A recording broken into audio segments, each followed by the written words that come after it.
you. What's that? To give it an antique look. Stand back.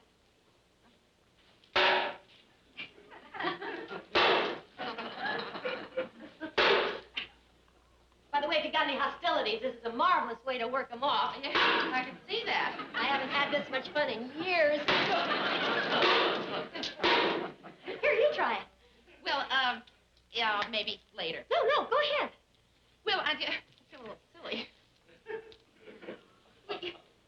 All right. All right.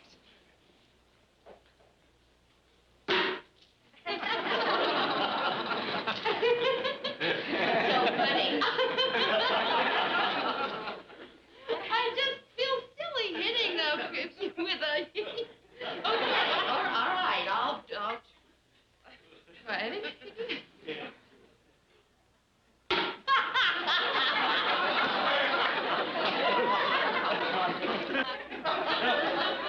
Apparently, you have some kind of hang-up about this. Either get over it or buy yourself genuine antique. Yeah. I'll see you later. Okay. I don't have any hang-ups. You pretty. Who is it? Nobody.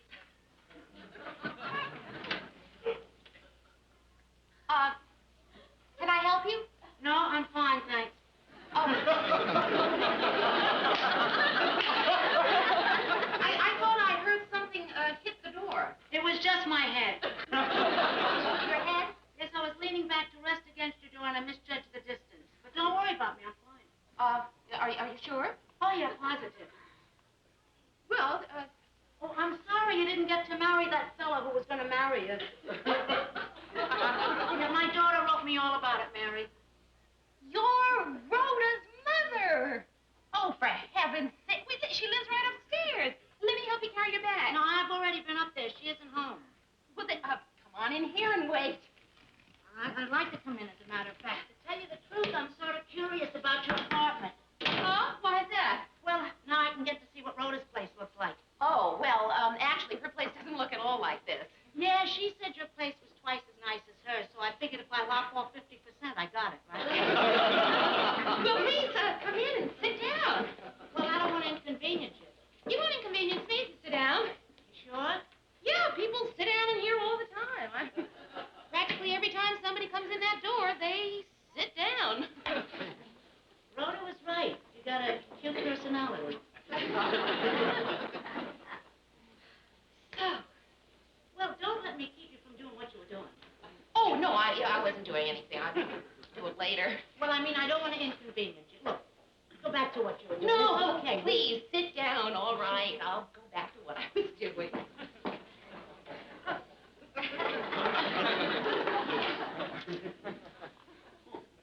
It's something that you do to furniture. Uh-huh. No, really, I'll show you.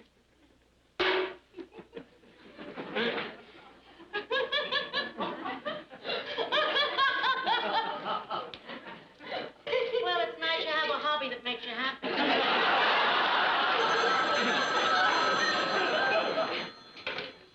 Hello? Mary, this is Rhoda. And don't say hello, Rhoda.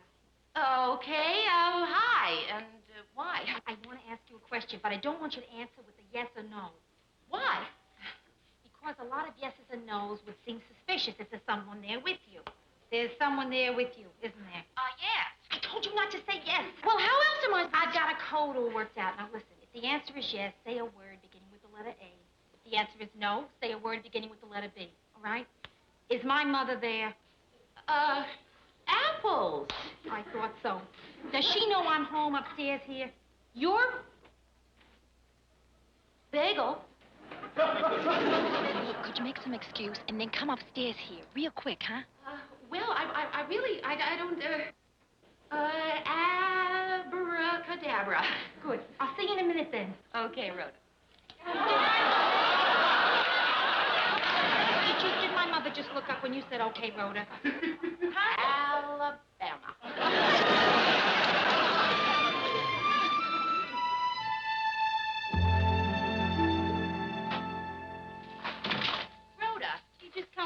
me into a person's room without knocking on the beads?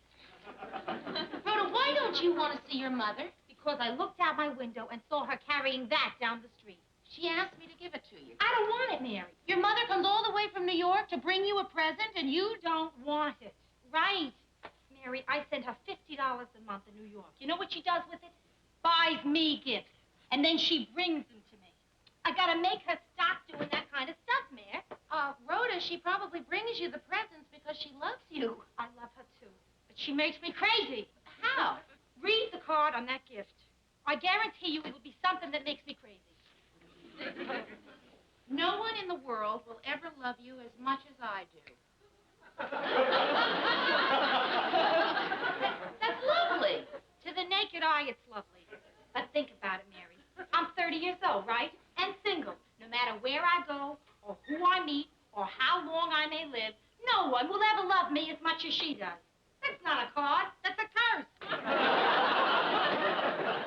What about your father? Does he make you crazy, too? No. I was 5 years old before I knew my father could talk. You know the first thing he said? Listen to your mother. Now do you understand, Mary? No, Rhoda, I'm sorry. I don't. I mean, your mother is down there, and you're up here, and you say you love her, but that Mary, she... you're talking about Midwestern love. I'm talking about Bronx love. There's a certain amount of guilt that goes with that. My mother wants the people she loves to feel guilty. Like with her pills. Her pills? Right, pills. My mother hasn't been taking her pills for as long as I can remember. What hasn't she been taking them for? I've never been sure. For all I know, they're an aphrodisiac. No more, Mary, really. If she needs those pills, she'll take them herself. You're really not going to see your mother? No. Okay, Rhoda. Mary? Ask her if she's been taking her pills.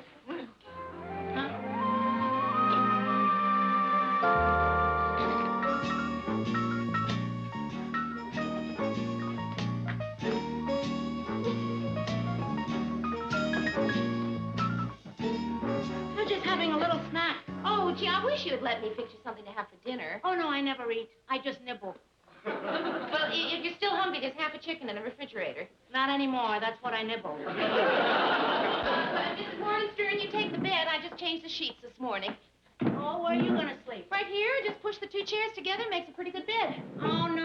I can't let you do that. Yes, no. I'll be perfectly comfortable. No, really. I'm putting you out. I'm going to spend the night in a motel. Do you think they'll let me in without a car? Mrs. Morgenstern, you're not putting me out. I found a motel down by the bus station for only $5 a night. But, Mrs. Morgenstern. Oh, I only hope it's clean. But, Mrs. Morgenstern, if it'll make you stay, you can sleep on the chair. All right. I'll stay. Good.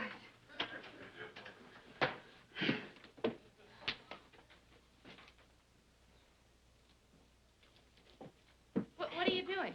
Well, that's what it cost me in that flea bag, so I'm certainly going to pay you. No, no, Mrs. Morgenstern, I could take your money. Oh, come on. Don't be silly. No, You take what? For sleeping on my chairs? I want you to have the money. No, because Mrs. Morgenstern, I couldn't take it. Well, okay, have it your way.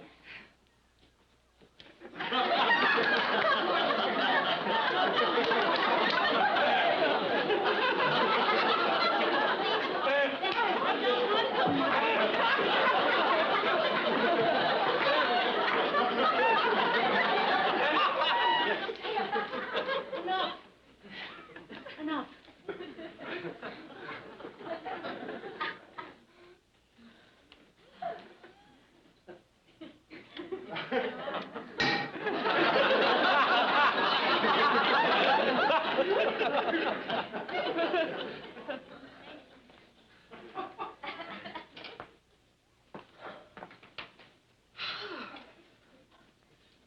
Good night, Mrs. Morgenstern. Night. Sleep well. You too. Oh, this is going to kill my back.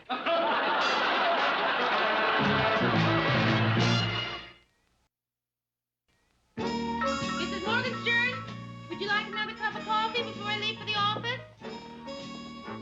Mrs. Morgenstern? Hello?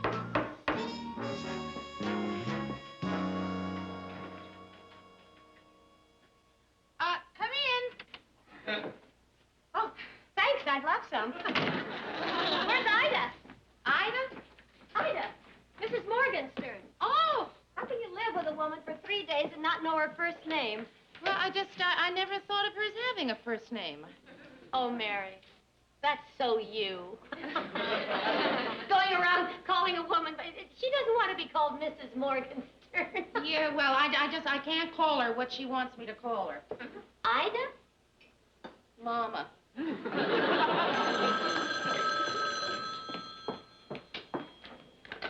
Hello? Yes? Who is this? Yes, Mrs. Morgenstern is still living here. No, I don't know when she... Rhoda, is this you? Yes, it is to you, Rhoda, so you can stop using the Italian accent. Rhoda, look, if you're so concerned about your mother, why don't you come down and see her for yourself?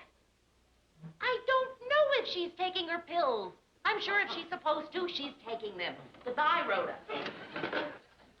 Oh, Mrs. Morgenstern, where have you been? Out shopping. Hello, Phyllis. Hi, Ida. You were out in the snow wearing just that? Well, I thought if I went rummaging in the closet looking for my coat, I might disturb some of your lovely things. Let me get out of your way.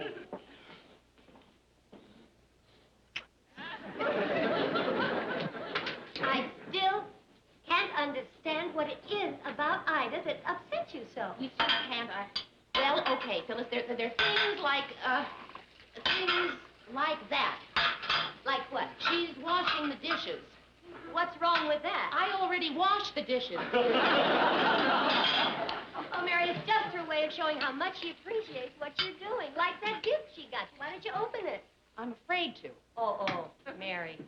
Okay, all right, fine, Phyllis, okay. I'm going to open the present. But you'll see, the minute I open this, I'm going to be in so much trouble.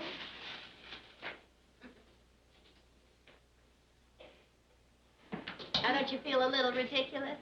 I feel a lot ridiculous. Well, I'm glad I could help you, Mary. Bye, Ida. I'm just... Mrs. Morgenstern? I really like the scarves. Oh, you really like them? Oh, yes, I love them. Well, it's nice of you to say that anyway. No, I'm not just saying that, Mrs. Morgenstern. I really love these scarves. Well, No, really, look, I'm going to wear one. Look, I'll wear it to work. Hey, the color is absolutely perfect, huh? How about that? I'm sorry you don't like the other one. Mrs. Morgenstern, did you take your pills today? Mama.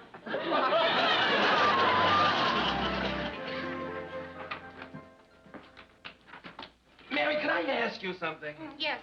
Why are you wearing two scarves today? It just seemed like a good idea at the time. Mary, did you get that list I asked for? What list? A film. What film? For the special we're doing tomorrow night. And don't say it was special. I won't. But you want to, right? Did I just go? Yes, you did. That's what I thought. When I go, it's a pretty good sign my blood pressure is getting up there. My doctor says I've got to learn to relax or give up drinking. So I'm going to learn to relax. Right now. Murray, What? what special are we doing? It's called Is Air Pollution Really So Bad? Tell me, what kind of a television station does a special favoring air pollution? Well, one when the chairman of the board owns a smelting plant. Yes, Ted. Could I have that new insignia? This one's... Oh, Ted, I'm sorry. I left it at home. Well, you better go home and get it. Well, I'll tell you, I'll bring it in tomorrow, Ted. I'm so busy today. I can't go on tonight without that insignia. Well, all right, I've got somebody staying with me. I'll call and see if she can bring it over.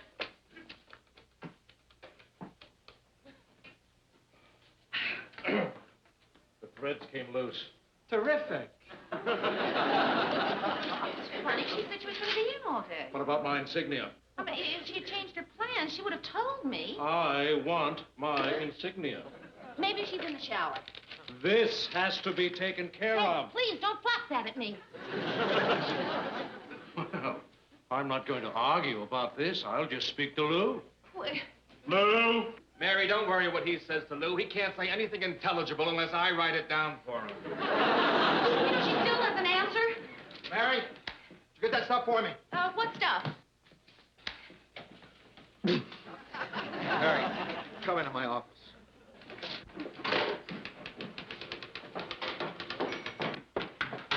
Mr. Grant, I know what you want to see me about. I know what Ted told you. I was supposed to bring in his WJM insignia today, and I forgot. I left it at home, so I called my friend's mother, who was staying with me, to see if she would bring it over, and she wasn't at home, which has me a little upset because she would... You know what's got me really upset? I have no idea. I just sounded nuts. Sit down.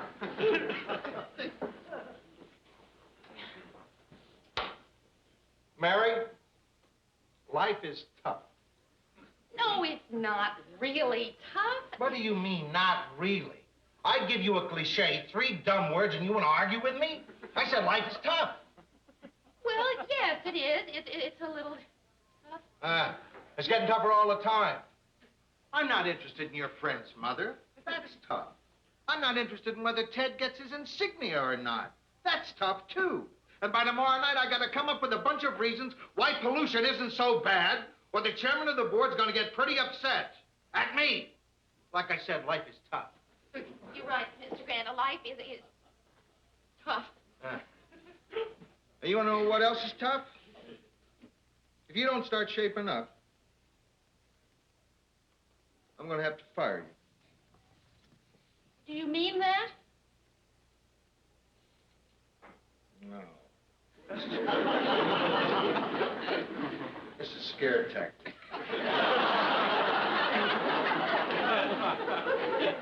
But I'll tell you what I do mean. For the last few days, you've been doing a rotten job around here. Oh, Mr. Grant, I know. For the last couple of days, I've been just a little off. No. Not a little off.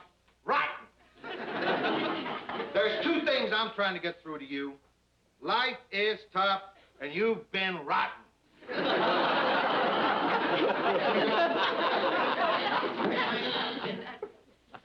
It's just that the last couple of days, all I've been able to think about is Rhoda and her mother, and I've let you down, and Will Murray's been doing half of my work for me in there. The last couple of days, I've been just rotten. Well, look, you've been a little off, that's all. No, I've been rotten.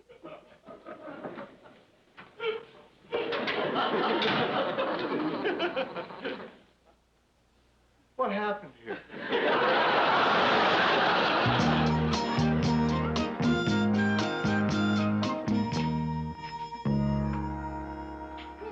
Morgenstern, where have you been? I've been calling all day. Oh, well, I've been right here. Now, don't get excited. You didn't miss any messages. Let's see. At 11 o'clock, somebody rang 4 times. At 11:02, somebody rang 6 times. And at 2:15, somebody rang 14 times. Listen, Mary, I've been noticing something. You're getting nervous. I think you should kick me out. Oh, Mrs. Morgenstern, I couldn't. I wouldn't kick you I out. know it'd be very hard for you because you're so fond of me. But you ought to kick me out. But No, look. Now, you tell me that it's crowded here. Go ahead. Well, it's a little crowded. All right. You see, now you're doing fine. Now, I understand that. Now, do you want to make it easy for me to go back to New York and make yourself feel better even though you're kicking me out? Yes. Then promise me you'll write. I promise. How often? I'll write at least once a week. Mrs. Morgenstern, are you really going to go back to New York without seeing Rhoda? Well, it's all right. I got a letter from her. A letter? Yeah, she slipped it under the door. Here we are. Read it. Dear Ma, return the gift and make sure you get cash. Use it and the money in here to buy something for yourself, not me. I'm sorry I couldn't see you, but you know we'd end up yelling. Love. Guess who? Oh, that Rhoda, she was clowning. Not every mother has a daughter like that. I wish I could see the daughter I got like that.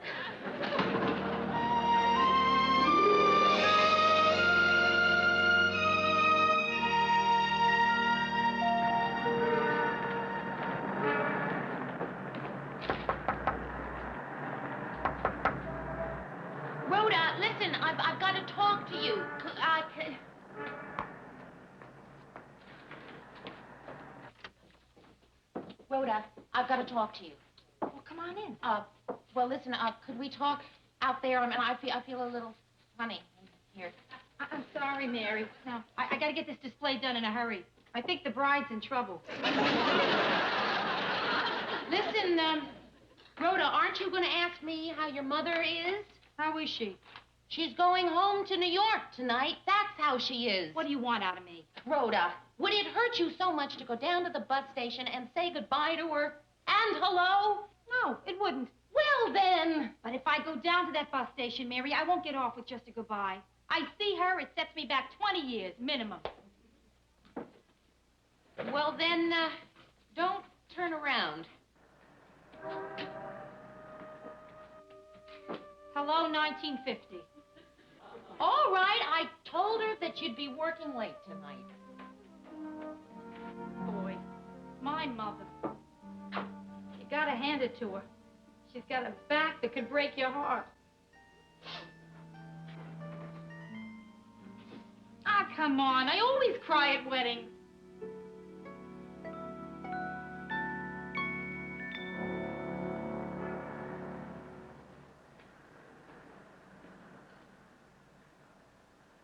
Hi.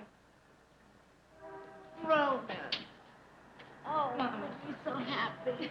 Here, let me take No, it's all right. Come on, Mike. Oh, you got it here. Oh, come on, darling. I told you to take care of it.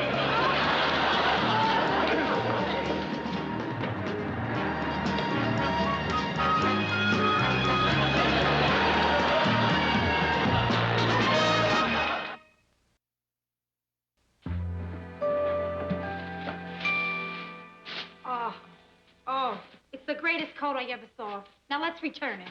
Just try it on, will you? Try it on, Mama.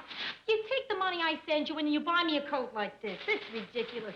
This must have cost what? Hey, you still leave the price tags in your gifts, don't you? Yeah, here. Read it. Rhoda, you're not supposed to ask how much a present Will you costs. read it? $495. Ma! Mrs. Morgenstern, what Rhoda's trying to say is that she doesn't want you spending the money she sends to you on presents for her. But I was saving the money for her. I don't need the money. Your father's doing very well. What are you talking about? A long time ago, you wrote me that Dad had some big business reverses. Reverses, yes, upwards.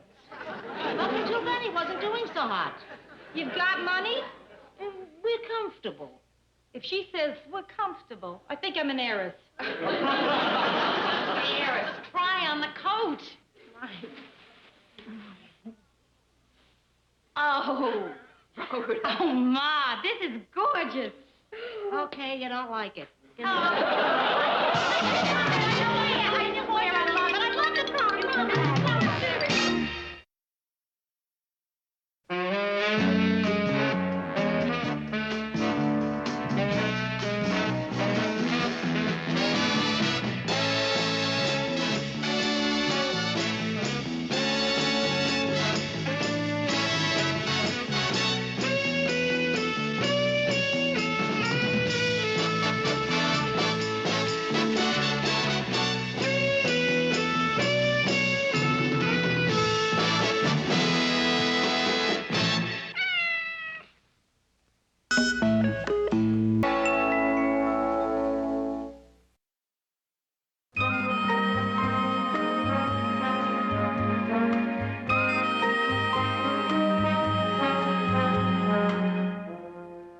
Mary! Come in here and help me look. It's not on my desk. I'm sure that I left it in here. Well, I can't find it, and I need it right now.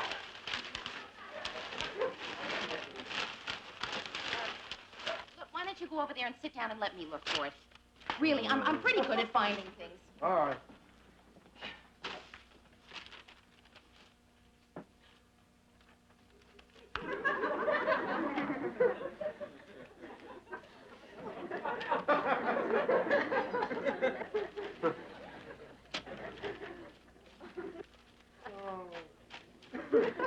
That's not the way to look.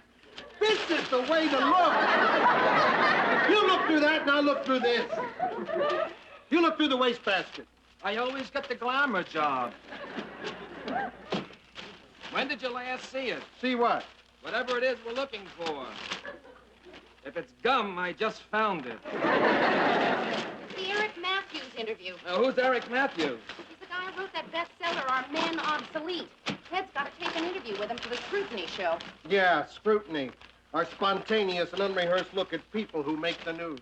And if we don't find that script, Ted's got to go in there spontaneous and unrehearsed. That's bad. Mr. Grant's office. I'm not here. He's not. He heard you say you're not here. Who is it? It's Ted. Where is he? Ted, where are you? You're supposed to be here taping the Eric Matthews. What did you say? What'd he say? Got a foo on a four. Not a fool, on a four. That sounds like Ted. Ted, I can't understand you.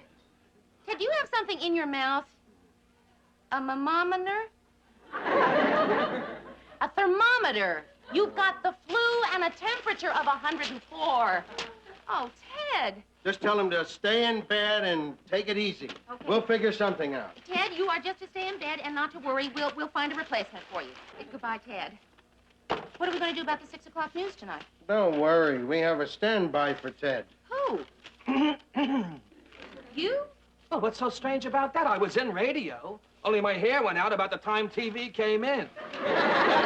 Good evening, ladies and gentlemen. This is Mary L. Slaughter, substituting for Ted Baxter. Welcome to Scrutiny. Tonight's guest is Eric Matthews. Murray, that's what we've been looking for. Where'd you find it? I just picked it up. It was under this. Oh, thing never here. mind where you find it. Go down to the studio and tape that interview. Are you kidding? Look, it's 10 after 5 now. At 6, I'm making my TV debut. That gives me less than an hour to check the wires, write my own copy, and get a hair transplant. Mary, you're going to have to interview Matthews. Me?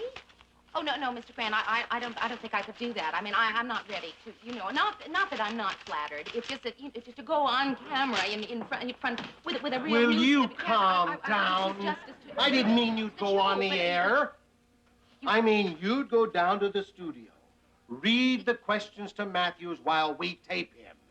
Then, when Ted's better, we tape him asking the questions. And then you take me out and edit him in later. Right. Oh, well, I think I could do that. That'll probably be a lot of fun. Check that, Mike. Harry, we'll start camera 2 on Matthews. Hi, Tom. They Hi. told you I'd be substituting for Ted, Right, why don't you sit down so we can line you up? Okay. Put camera 3 on Mary. Excuse me. We'll tape in 2 minutes, Mary. All right, fellas, let's go. Mr. Matthews? Where am I? You're in the studio. Yeah, what city? Minneapolis? Oh, well, thank you. Hi. Yeah, I'm sorry. I've been on this tour promoting my book so long that all the cities are running together. Oh, really? Yeah. Well, like, for instance, the other day I was sitting in my hotel room in Newark, looking out the window at the beautiful view. And I realized that if it was a beautiful view, it couldn't be Newark. It must really be exhausting. Oh, yeah. 18 cities in 24 days, being interviewed by guys who've never read the book, whose first question is always... Will you tell us about your book? Right. Yeah. And then I bet they ask you, what gave you the idea to write it? Yeah, inane questions like that. It's Right. awful. Well, that takes care of the first 2 questions I was going to ask you. Oh, well, on the other hand, the questions are rather good. It's just my answers are dumb, right? Ted? Oh, no, that's not my Ted. I mean, I'm not Ted Baxter. Oh, no. But you knew that already, Yeah, didn't figured, you? you. I'm Mary Richards. I'm the associate producer on the show. You see, Ted is sick. So what we're going to do is I will ask you the questions that he would have asked you, and then later they'll take me out and edit him in. Oh, gee, I'm sorry Ted's sick. We were supposed to go out afterwards. I got an idea, though. Why don't I take you out afterwards and we can edit Ted in later? And my prayer. How about dinner? We'll talk about that later. Okay. And cue. Good evening, and welcome to Scrutiny. I'm Ted Baxter. And tonight, have you written any other books? Yeah, 3 others, but they didn't do too well. Why did this book do so well and the others didn't? Well, in the first place, this one got published. Well, can you tell me, when did you first begin to think that Are Men Obsolete was going to be a bestseller? When I saw that they'd put a picture of a naked lady on the cover. Well, I see our time is up. Our thanks to Eric Matthews. This is Ted Baxter, and we'll be back next week with Scrutiny. Wait a minute. I'd like to ask you a question, if I may. You never said when we were going to go to dinner. Well, we'll talk about that later. When? Over dinner. And cut. Tom, I'm sorry about this last part. Don't worry about it, Mary. It's only tape. We'll just cut it out later. Okay, fellas, it's a wrap. Okay, Mary, where should we go for dinner? Well, I know of a cute little place that's,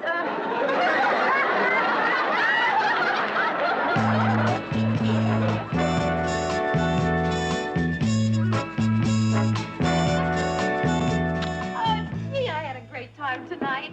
You know, usually a date just means dinner or the movies or something, but boy, tonight was really different. How different? Well, I think building a snowman in front of the Women's Liberation Headquarters is pretty different. I thought they'd get a kick out of watching him melt. Yeah, you have a nice little apartment. Thank you. I see you've won your letter. Yeah.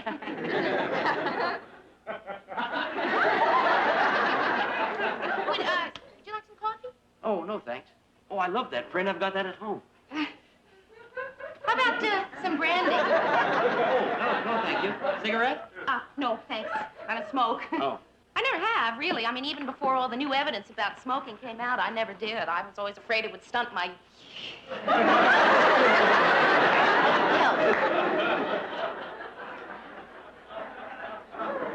You know something? I think I'm going to quit smoking. Good for you. That shows you got real willpower. Nope, I'm out of cigarettes. Hey. Did I make it? No, you're short.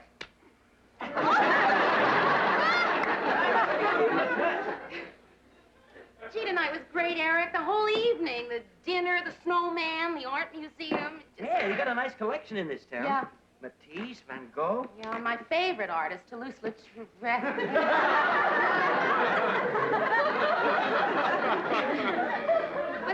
What's that? Huh? Oh, that's my pillow to sit on for height, you know. Listen, on these TV tours, you never know what you're going to run into, and not every television studio has nice tall chairs like you do. Oh. There are none in here. What? Cigarettes. I've decided to take up smoking again. Oh. Hey, is there a drugstore around? Yeah, there's one just down the street, about two doors. Okay. Well, I'll be back in a couple minutes. Okay.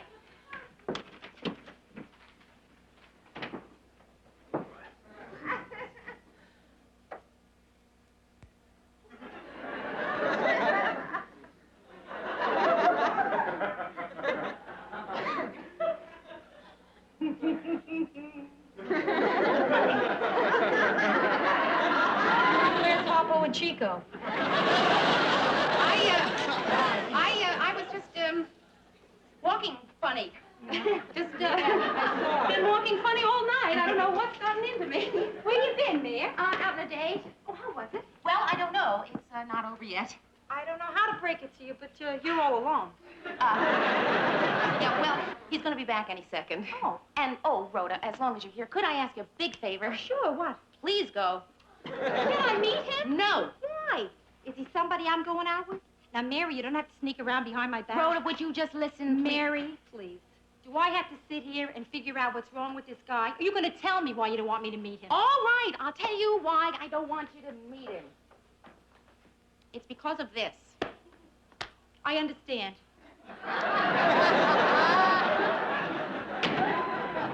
He needs it because he's very short. What's he do, stand on it? Now do you see why I don't want you to meet him? You'll say something just like that. Thanks a lot. You really think I'd make a derogatory remark about a person just because he's a shrimp? See what I mean? Drugstore's closed, so I guess I'll quit smoking again. Hi. Got a cigarette? Eric, I'd like you to meet my friend Rhoda Morgenstern. Rhoda, this is Eric Shrimp.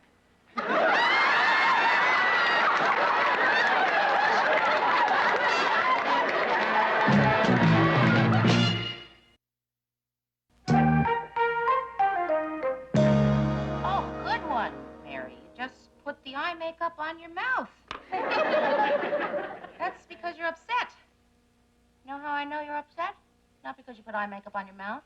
It's because you're talking to yourself. Want to watch that, kid? Hi. Hi. How'd it go last night? Oh, Rhoda, I don't know what's the matter with me. Eric is intelligent, he's funny, he's good-looking. And short. Very short. And you know what I am? I found out something about myself last night that's pretty upsetting. I'm a height bigot. My best friend's a bigot. Right. Why else would I be so hung up about height? You know, the whole time I was out with him last night, I kept telling myself about all his great qualities, and yet all I could think about was... He asked me to go out with him tomorrow night. You know what I did? I lied. I said I was busy just because he's short. My father's short. See? And it didn't bother your mother, did it? Bother her. She's the one who made him short. He was over 6 feet when they got married. Go ahead, joke about it if you want, but I just don't think I can. I don't think it's funny to be a bigot. I'm going to do something about it right now.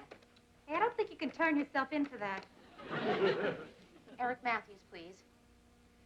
I'm going to go out with him, and I am going to wear high heels. I am going to stand up straight, and I'm not going to be self-conscious about being taller than he is. I hope he takes me dancing. Hello, Eric? And so, ladies and gentlemen, until tomorrow, this is Mary L. Slaughter substituting for Ted Baxter, saying good news and good night.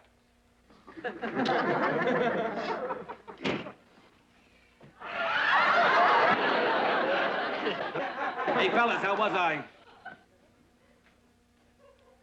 Hey, Lou. Catch the news?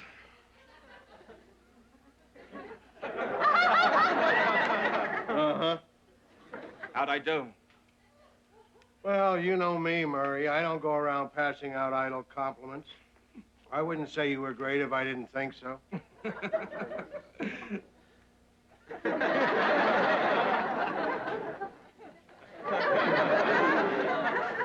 Hey, Lou, what about that new feature I put in, Animals in the News? Oh, yeah, I wanted to speak to you about that. Yes? Don't do it again.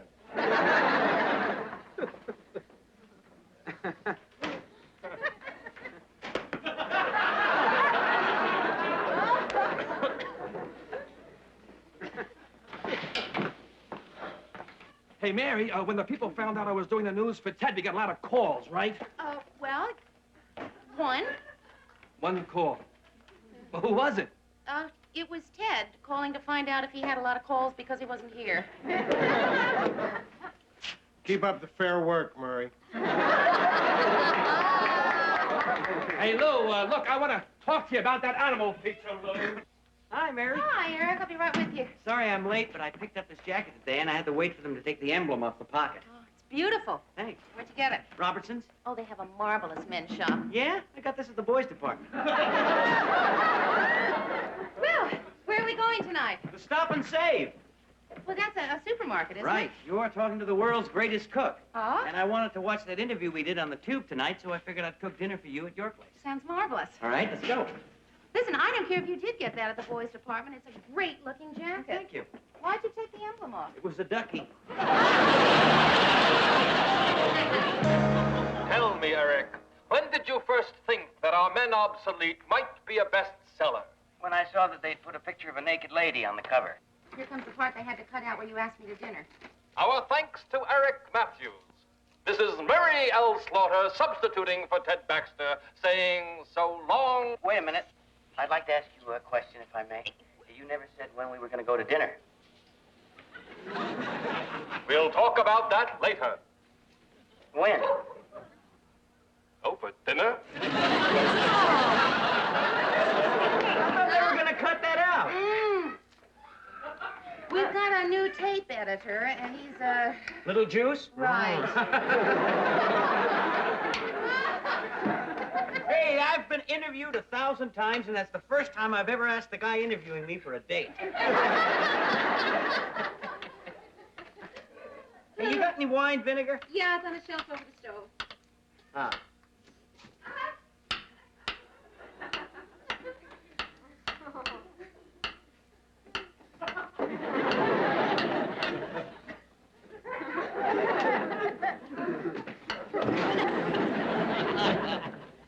Could you give me a hand, Mary? Oh, sure.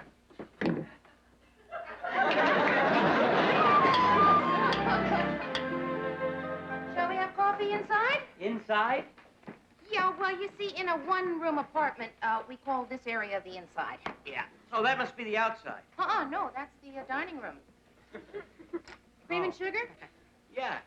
No, thanks. No, I'll take without tonight.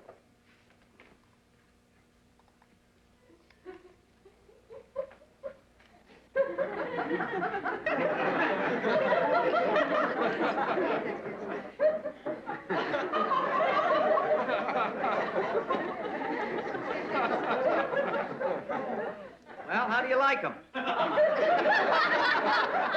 What? My shoes. That's what you're looking at, isn't it? No, I wasn't. I was looking at the floor. And the distance between it and my shoes. Really, I was. I assure you, Mary, my feet do touch the floor whenever I walk. They'd almost have to, wouldn't they? Right. I really have to talk to you, Mary, about something. The fact that I'm shorter than you really bothers you, doesn't it? No, it doesn't. No, you're not self-conscious about my height? No, Eric, I'm not. I mean, when you and I are together, I'm not self-conscious about your height. I'm self-conscious about my height. I mean, if I were an even 5 feet instead of 5'6". Honey, you're more than 5'6". All right. Okay, I'm 5'7". So I'm an inch or two taller than you are. You're 4 inches taller than I am. Does it bother you What bothered me? that you're 1 to 4 inches shorter than I am? Honey, I made my peace with that years ago, and they asked me to play Doc in the school play. I thought they were doing Mr. Roberts, but they were really doing Snow White. You know, that's really fantastic to be able to kid yourself like that. Hey, if you like the author, you'll love the book. The book? Yeah, my new manuscript. I was waiting for a title before I sent it to my publisher, and you gave it to me. Toulouse-Lautrec is one of my favorite artists. I didn't think you heard me say that. Well, anyway, you named the book. Now I'd like you to read it. You mean right now? Yeah. Okay. You dedicated it to me. I thought it was appropriate.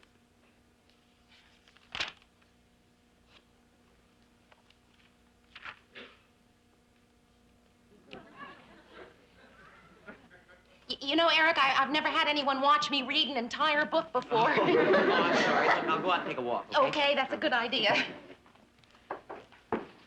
Hey, you don't have to walk me to the door. Listen, you're wasting valuable reading time. Right.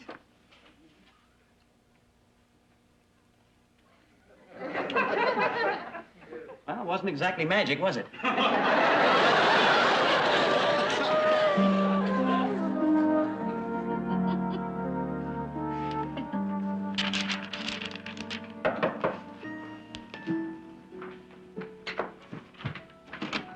I just love it.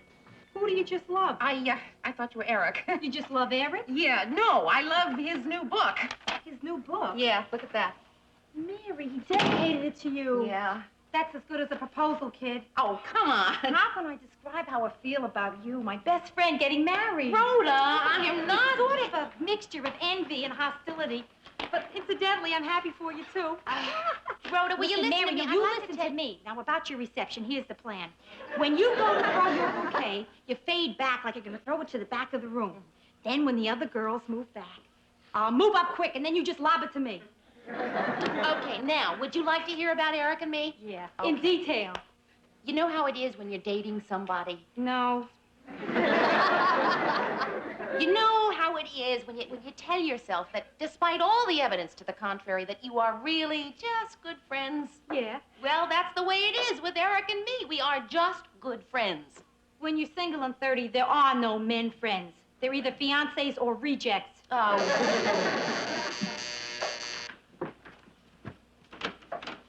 Eric, I can't wait to tell you what I think of this book. You'll have to wait till I say hi to Rhoda. Hi, Rhoda. Tell me about the book. It is warm. It's witty. It's funny. What's the matter? Nothing. I'm just trying to figure out how to get you a job as a book reviewer. What's the book about? It's all about being short. Mary, couldn't you be a little more delicate? I mean, he's got feelings, too, you know. But no, Rhoda, that is the whole point. That is exactly my point. My point is that everybody feels left out. They're stuck with something like shortness. Yeah, like some people, shortness is tallness. What? Well, you'd have to read the... tell her about it, Eric. Did you get to the high school part? No, not Oh, yet. let's talk about that high school part. I don't usually like to throw this around, but I happen to be a high school graduate. You know what I'm talking about. Here is my theory. Now, in every high school, there is a guy who is captain of the football team, right? Yeah? Uh-huh. He is also student body president. Yes, of course, Right. always. Now, he's going with this girl Uh-huh. who is head cheerleader. She's also most popular, right? And she's also senior class secretary, right? Yes. Okay, now these two people are deliriously happy. Now, in every high school in the country, there are two happy people and everybody else is miserable. Right. Yeah, it's like being short, right? Right. I've got a confession here. When I was in high school, I had a problem like shortness. Try and guess what it was. You were a fat kid. That's close, Shorty. Do you know what it's like for a girl to be overweight? You know what it's like for a guy to be underheight? It's like all the jobs nobody else wanted. Science editor of the school newspaper. Business manager of the yearbook. Ah, what were you, Mary? Why don't I just heat up some coffee? Mary! I'd really rather not say. Come on, it can't be that bad. It's worse. I was head cheerleader. And most popular. Oh, Eric, I'm so glad you're here. She does this to me all the time. She tries to make me feel guilty for having been happy in high school. You're the first person I ever met who could handle her. That's her subtle Midwestern way of saying she thinks we're meant for each other. Okay, let's see if we are. I was assistant equipment manager for the wrestling team. What kind of equipment do they have? Very little. I played the bass drum in the marching band. You think that's bad? I couldn't get a date to go to the senior prom. Did you get asked? Yes. Aha! 4 years after I graduated. What did you get for a graduation gift? Socks. I got a belt buckle. Mary, what did you get? Oh,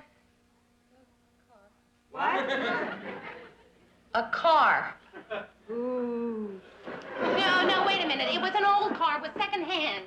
One of the doors wouldn't even open. Did it run? Yes.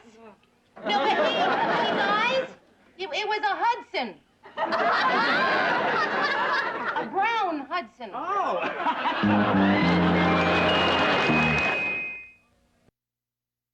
And so, ladies and gentlemen, this is Mary L. Slaughter substituting for Ted Baxter, saying good news and good night. I give up. What's the matter? Well, people are so unappreciative. This is my last day of filling in for Ted, and nobody even bothered to call. We had a lot of calls after your appearance on Scrutiny with Eric Matthews. You did? Well, why didn't you tell me, Lou? We didn't think you'd really want to know. Well, sure, I want to know, Mary. What kind of calls do we get?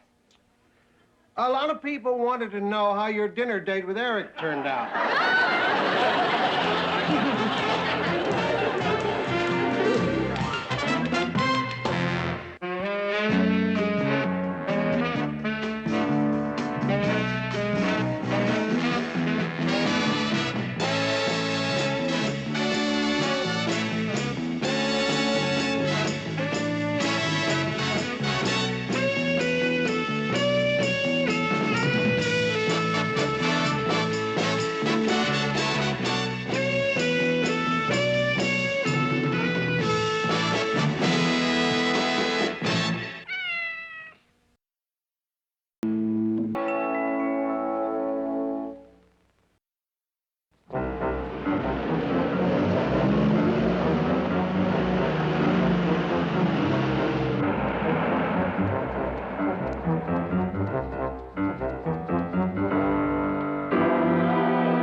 Yeah. Okay, Murray, I'll turn it on. This is Ted Baxter. Be with me tonight at WJM election headquarters when this reporter and his team of political experts are the first to predict a winner in the Minneapolis city election. My comprehensive analysis will begin at 7:30, right after the Three Stooges. Come in. I can't. Oh. I'm sorry, Mr. Grant. My hands were full. Mary, can I ask you a personal question? Yes, sure. What did you knock with? Oh, with my... Uh-huh. Mr. Grant, Murray and I dug up some fantastic facts for the election show tonight. Oh. And we thought that if you liked them, we could put them on cue cards in case Ted Baxter runs out of things to say. Good. Baxter usually runs out sometime after good evening, ladies and gentlemen. Sometimes after good evening, ladies. Mary, when somebody does a terrific job, I believe in letting them know it. Good work, Mary.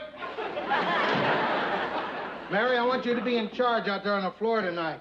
You want me to be in charge? But that's your job. No, my job is telling you what your job is. But Look, if it's a question of extra money... No, it's not a question of money. Good, because there isn't any. Mr. Grant, you don't seem to understand. In order to be in charge, you have to be able to exert authority, and I've never been any good at that. You can do it. No, I can't. You could do it, but see, if I were you right now, I'd probably be saying, Mary, I'm in sort of a little bind right now, and if you don't mind... Look, I don't want to talk about it. You're doing it. You see, there it is. That's it. Start by telling the crew to take a half-hour dinner break. A half hour? The way the snow's coming down, it'd be nice if everybody was back by the time they had to start. Go tell them. Mr. Grant, really, I've just never been any good at exerting authority. They're probably not even going to listen to me. What'd you say? Well,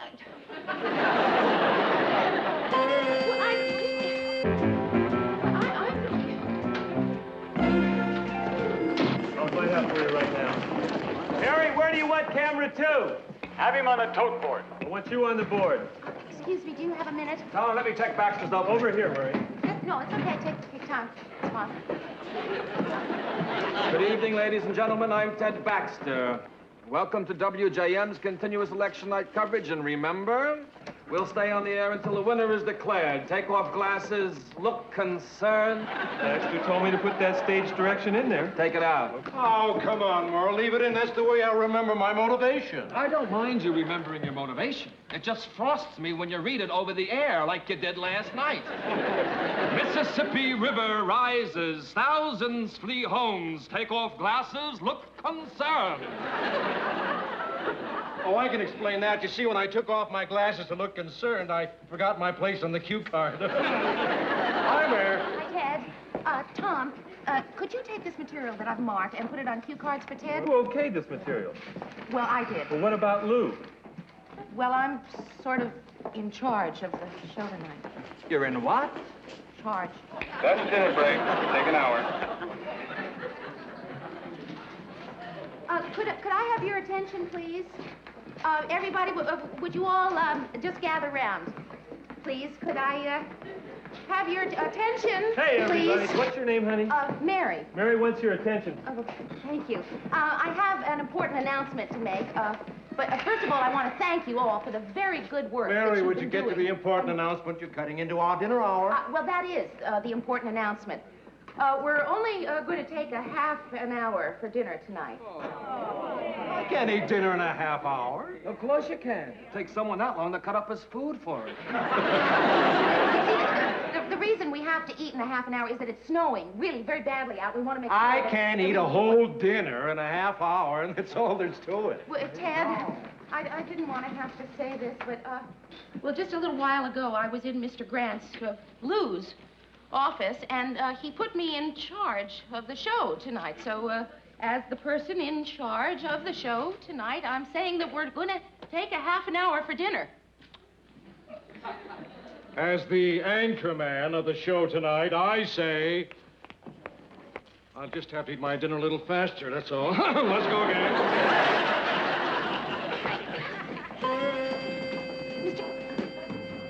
How's it going? Well, they're not, you know, I mean,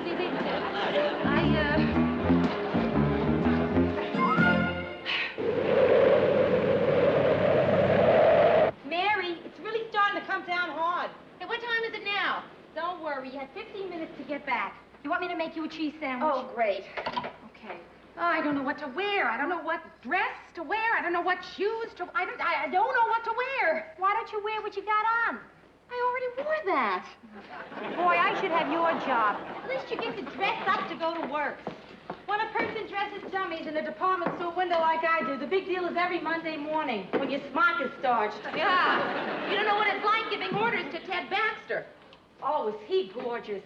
Most people on TV are so phony, but that's Ted Baxter. When he takes off his glasses and looks concerned, oh. Rhoda, can you get that for me? I'm not dressed. Mary, I'm making a sandwich here. Besides, it's probably for you. That's it. Wear the fur dress. Goes great with the fur shoes. Hello? Yeah? Oh, no. Oh, that is a problem.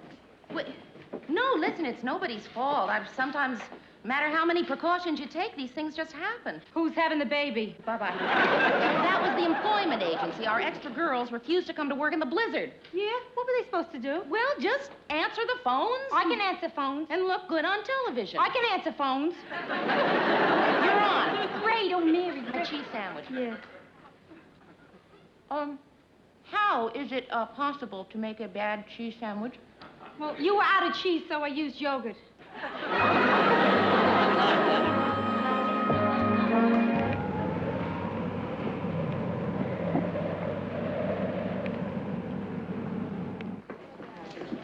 Five minutes to airtime, everybody.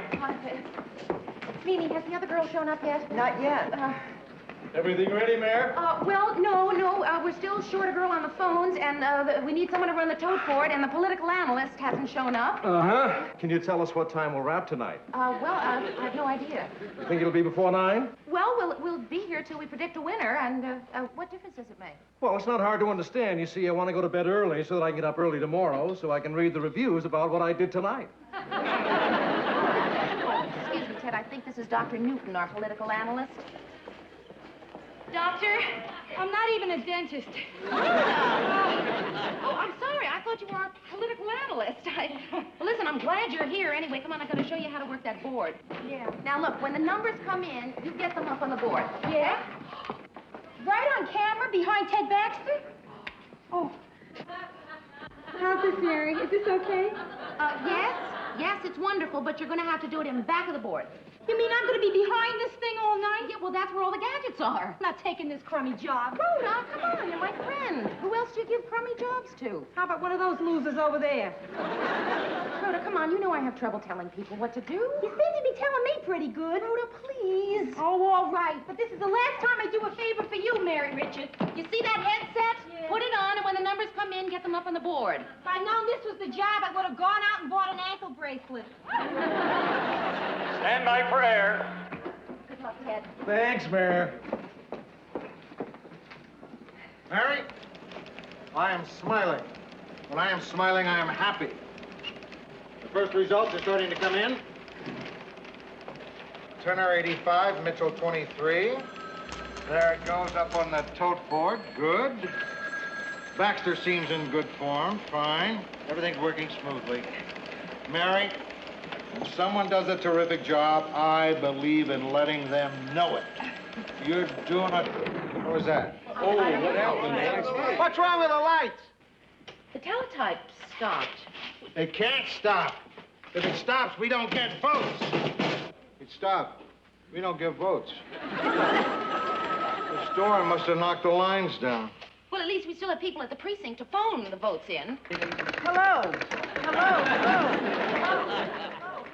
Stand by. Hey. Action!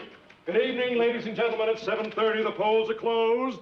And I'm Ted Baxter. Welcome to WJM's continuous election night coverage. And remember, we'll be on the air with minute-by-minute returns until a winner is declared. We're in for an exciting evening here at WJM.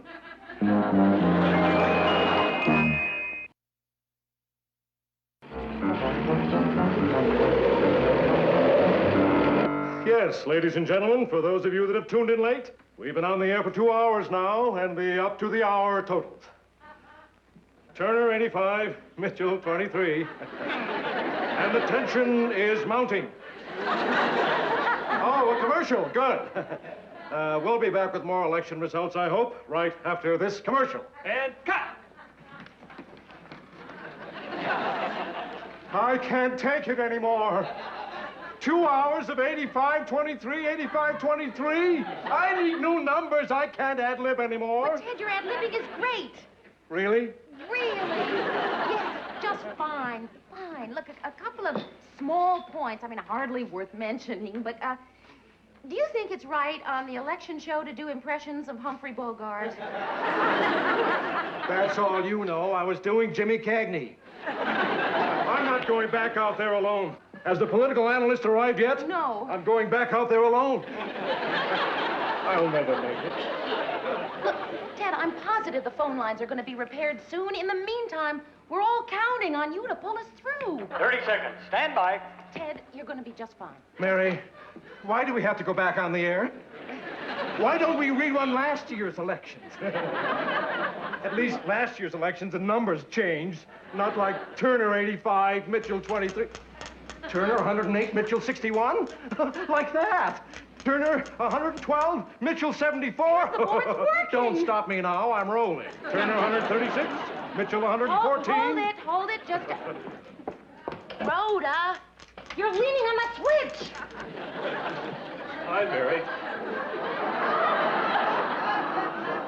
Nice guy.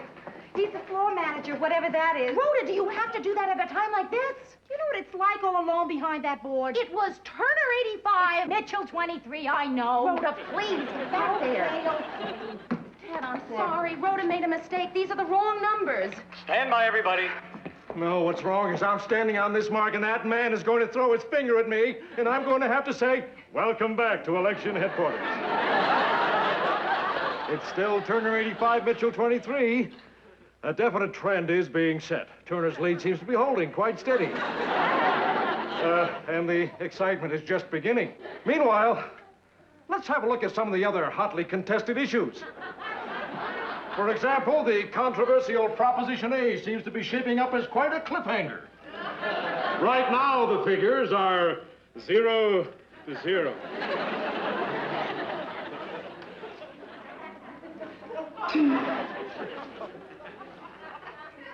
Have you ever wondered what the letters WJM stood for? Well, I certainly have. And so, in 1951, WJM was granted a license by the FCC. Have you ever wondered what the letters FCC stand for? That man is dying out there. He's read everything in the studio, including his driver's license.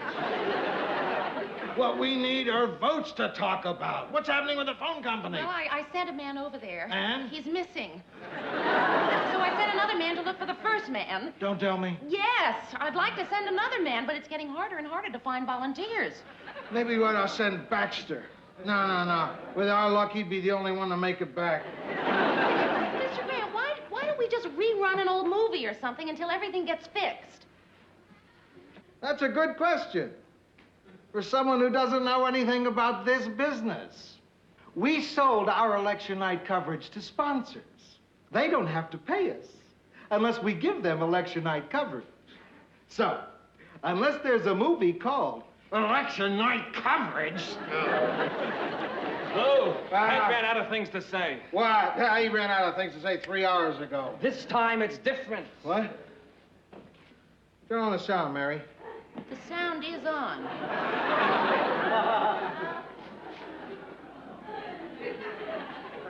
Oh, this is different. What's he doing out there? Breathing. I don't believe I've ever seen that before. Murray, get into commercial fast. Right. That settles it. There are votes out there, and I'm going to bring them here. Mario, get the mobile unit gassed up, check the chains. I'm taking it out. No! No, what do you mean no? No, don't go. No. I didn't say no, Mario. I said yes. She said no. Yes, I'm still going. Mr. Crandall, please don't go. I mean, if you go, who's going to be in charge? The same person who's been in charge all night, you. Mr. Grant, the only reason they let me be in charge was because they knew you were here to be in charge. Why don't you stay and let me go get the votes? I can't let you go out in that snow. Why not? I'm good in the snow. I drive very carefully. I've driven in it before. You really think you can? Of course I can. The mobile unit has automatic transmission, doesn't it? 4 on the floor, double clutch, compound low, 4-wheel drive, and a hydraulic shovel. I can learn. Look, Mary, I hate to tell you this, but the mobile unit is a truck. A big truck. A big one. I can still learn. It's something, it's like an H, right? It's more like an H with a W in the middle of it and a T on the side. I'm sorry, Mary, you're still in charge. And will you stop looking like that? Like what? Like that, like a poster for Radio Free Europe. Well, I suddenly just feel so lonely. Turn on the TV. That's always good company. Add the yolks of 3 eggs, half a cup of walnuts, and bacon of 3 eggs. For this wonderful election night snack. He's doing recipes? I'll hurry. Yes, ladies and gentlemen, it's still Turner 85, Mitchell 23. But I'm sure our phone lines will be repaired soon, and we'll have some new results. With luck, maybe right after this next commercial. And cut! Ted, are you all right? You're doing this to me. Ted, I'm going to find you some help. Murray, he needs somebody to talk to. Don't look at me. I don't even talk to him at parties. Who are we going to get? Well, what about him? He's already in makeup. Oh, thank heaven, that must be the political analyst. Doctor? Father. Dr. Father? Father Flint. Oh, well, I'm very pleased to meet you. I wasn't expecting to meet a priest. It's my turn to do sermonette. Oh, Father, we're having a little trouble here. I know. I haven't seen a man suffer like that since Joe. Would you consider going on with him? Oh, I'd be delighted. I've always wanted to do a talk show. Thank you, Father. Ted, we've got some help. What's he doing here? Do I look that bad? Relax, my dear boy. You're going to be all right. Now, where's my close-up camera? Am I on my mark here? In the chair, Father. All right, coming out of commercial, stand by. Good luck, Ted. It's going to be fine. And, Father, thank you. Stand by. Action! Back again, ladies and gentlemen. We're fortunate to have an old friend drop by to say hello while our phone lines are being repaired. I'd like you to meet Father... What's your name? Father Flint. Father Flint. Tell me, Padre. Now that I've got you here, there's a question I'm sure our viewers would like answered.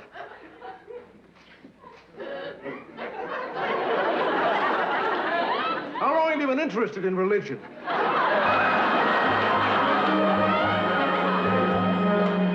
Did you hear the one about the minister and the rabbi and the priest who all decided to play golf one election day? Yes, Father, about a half hour ago. Oh, I see. It's time for another commercial. Ted and I will be right back after this important message. And cut! It's going just fine, Ted. Really fine. I think you're going to have to find someone to take Father Flint's place. Poor man, he seemed to have lost a lot of his wind after they sang Danny Boy. Hey, listen, everybody. Channel 3 just predicted Turner a winner and signed off. All we have to do is declare Turner a winner. We can all go home. Hold it, just a minute. What was that? That was, hold it, just a minute. We can't go on with that information. It's not official. It's official enough for me. But, Murray, no, we have an obligation to those people out there. Mary, all those people out there are sleeping. I feel no obligation to sleeping people. Well, I'm sure at least Turner and Mitchell aren't sleeping. It wouldn't be right. It would be dishonest. Oh, is she? Who are you anyway? Rhoda, I feel very strongly about this. It would be wrong. It wouldn't be so bad. Hey, what more do you need? All right, coming out of commercial, stand by. I am going to declare a winner now. No, Ted, look, I know you're dead tired and you want to go home, and we all want to go home, but I just cannot let you make this announcement. I'm going to declare a winner now. Ted, if you declare a winner now, you're fired. Stand by, everybody. And action! Welcome back, gentlemen and ladies. It looks like...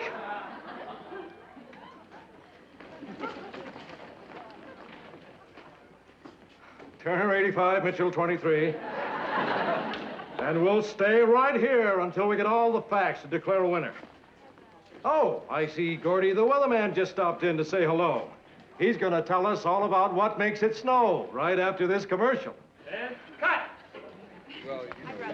Congratulations, kid. How'd you do it? I don't know. I just opened my mouth and you're fired. Just came out. I guess I'm not so bad at being in charge after all.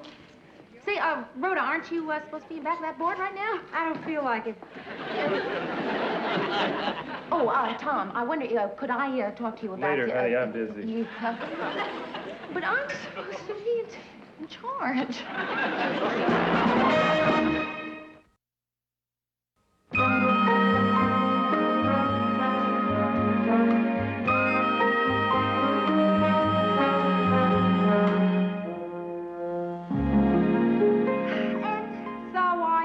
To pack my bags and leave New York City and come here to Minneapolis.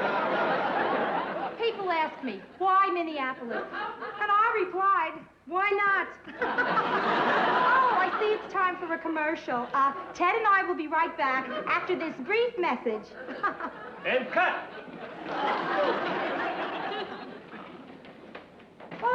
And what did you do after you got to Minneapolis? Ted, we're off the air. Oh, are we? Yeah. Would you lead me to the water? I think I'm thirsty. Of course. Steady now. Come on. Hi. Hey, what's going on here? Say, aren't you, are you, Chuckles the Clown? No, I'm Walter Cronkite. But how did you get through the snowstorm? I took the bus. It quit snowing about an hour ago. Listen, I don't know. How come you're still on the air? I have to go on in about a half an hour, you know. Well, we're waiting for the election returns. Election returns? Haven't you heard? We haven't heard anything. Oh, for crying out. Mitchell wins it. Turner concedes. Turner, you... Mitchell won it, not Turner. Mm-hmm. Chuckles, listen, Ted is not really in any condition to go on. Would you go on and announce the winner so that we can all go home? Chucka-lucka, bucky-wuck, would I ever? Just point Mr. Camera at me. Any other commercial? And action! Hi, boys and girls! Our new mayor is Mr. Mitchell! So let's all give him a really colossal Chuckles the Clown Club cheer! Chuck-a-luck, chuck-a-luck, chuck-a-luck, luck-a-chuck, luck-a-chuck, luck-a-chuck, chuck-chuck! Mary, whenever I put somebody in charge, I never second guess them. That's my policy. So I'm never going to ask you why you put Ted Baxter in a clown suit.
Where are you going? Well, it's 7:30. The show's been over for a half hour. I don't have anything to do, so I thought I'd go home in a little while. Fill out that form and send them in tonight. What, the Emmys? Nah. The television editors every single year since last year give out something called the Teddy. Television editors? Teddy? Cute, right? Yeah. So fill out the best available candidates we have in each news category. Yeah, but by tonight, a person I know over at WCCO had to do this. It took her days. That's because WCCO has a lot of good things to choose between. In case you haven't noticed, we don't have that kind of problem. That should take about 3 minutes. Yes, sir. Yeah? Yeah, she's here, but she can't come to the phone. Why can't I come to the phone? Because she's in conference. Yeah, okay. Am I too busy to ask who that was? That was your good friend, Rhoda. She said it wasn't important, but to call the second you get home because it's important. You understand that? Yeah, not that important.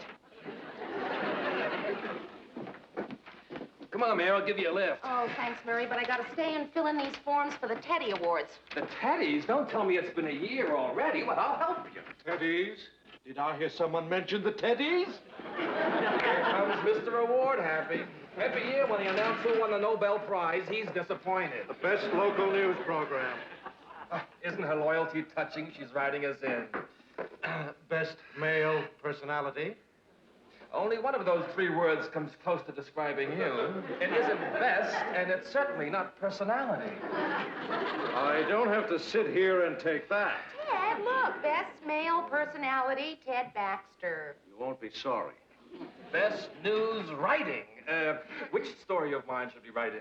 How about that story you did about that large thingamajig that somebody found and he took it to the police? Or, no, he took it to his mother, and then they did something with it. Yeah, who could forget that one?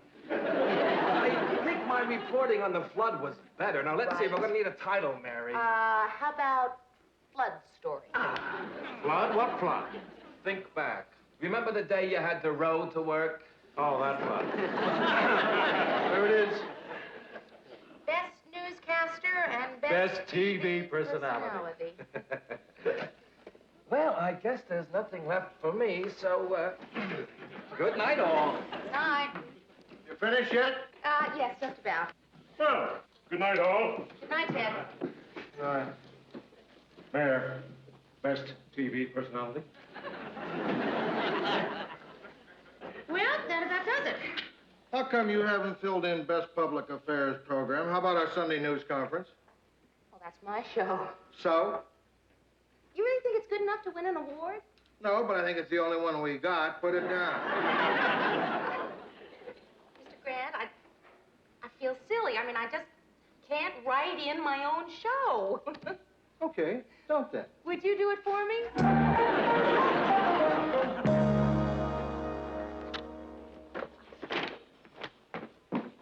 Hey, how come you didn't call me the second you got home? This is the second I got home. Mary, it happened. It? The big it? Yeah, I'm engaged. No! You're right, I'm not engaged, but he's closing in. Who? His name is Bob Peterson, and we met in my speed reading class. Mary, he's perfect. Green eyes and 1,700 words a minute. It's for real. Oh, Rhoda! I love this. Good news from the girlfriend's hug. Hey, let me help you, Mary. When you're in love, you suddenly feel like doing mad things, like putting groceries away. You want to hear what he said? Yeah. I want you to know I'm getting serious about you, Rhoda. And they gave the Pulitzer Prize to Arthur Miller. Speaking of the Pulitzer Prize, I've got good news, too. My show got You're going to nominated be home tonight. for the... yeah, I guess so. Good, because I want to get an outside opinion on Bob. If I was back in New York, I'd bring him home to my mother, which would be a major mistake. So, would you like to be my mother? Well, okay. Okay, but don't be too late. Perfect. Listen, I gotta go get ready. See you later.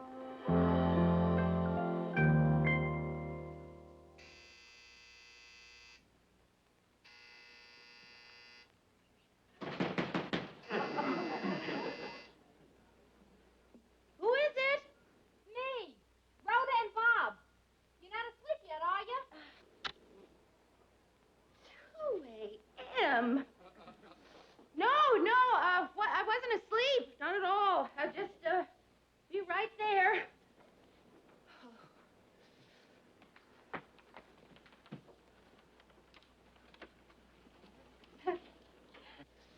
Hi there. Mary? This is Bob. B.O.B. Bob? Oh, Bob. Yes. Hi, Bob. Hi. Did we wake you up, did we? Eh? I told you 2 o'clock was too late. I mean, I think we better go. I really do. No, you didn't wake me up. I was just watching a book. Listen, please, do come in, and here, let me take your coats. Oh, reason the bed looks like this is, I didn't make it this morning. She's a messy housekeeper. Hey, I'll do it. I'm very good at this. Thank you. No problem. There we go.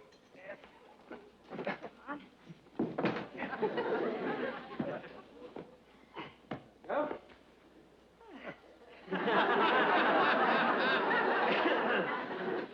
Well, this is Bob. Doesn't he look terrific? Yes, terrific. Just terrific. You both, you look terrific. Everyone here looks terrific except me. Well, listen, I mean, if you look this terrific in the middle of the night, I can imagine what you look like in the middle of the day. She looks great any time. Night, day, morning. You should see me in the morning. Yuck. Good one, Rhoda. Tell him how yucky you look in the morning. How about this girl? I mean, is she like this all the time, is she? Yes, she gets even better. Oh, my, I've had such a nice day. Hey, how about you, Bob? Did you have a nice day? I had a terrific day. How about you, man? It's a little early to tell yet, you know. I did have a nice day yesterday, however. Oh, yeah? What happened? My show got nominated for Teddy. Oh, no kidding. That's Congratulations. terrific. That's Well, great. no, you know, it wasn't really nominated. It's just, it's been nominated to be nominated. You know? Oh. Coffee. That's what it is, a little coffee. Well, what do you think of that Mary? Isn't she terrific? No, she's lovely. Just lovely. Lovely. One's enough. Huh? Hey, listen, I'm gonna go find out how you're doing. Wait here. What do you think? Rhoda, when you said you had an early date, I didn't think you meant early as in early in the morning. I told you we could buy tonight, and I figured you might be worried and waiting up. Worried? Rhoda, I don't know, maybe I'm a bad mother, but I wasn't worried and I wasn't waiting up. What do you think about him? Huh? He's nice. Yeah. Really nice. Unusually nice. Unique in his niceness. Oh, Mary, do you really think so? Rhoda, I don't know. I just met him. He's nice. Bob, would you excuse me just a minute? Sure. What did she say? What? She thinks you're nice. Is that what she said? Yeah, nice. Hey, listen, it turns out she wasn't reading a book, so I think we better split. Well, listen, you know what I think would be a good idea? Kind of ask her to go out with us tomorrow night. Sort of make it up to her for barging in like we did. You know something, Bob? You are nice. Yeah. Hey, Mary? I'll be on a second. Mary, look, I was wondering, well, Rhoda and I, do you like basketball? Yeah, it's okay, I guess. Well, great. We'll pick up tomorrow night at 7:30 sharp, okay? Come on, let's go. Good night, Mary. See you tomorrow, kid. What'd you say? Did you say something, Rhoda? I'm gonna kill her.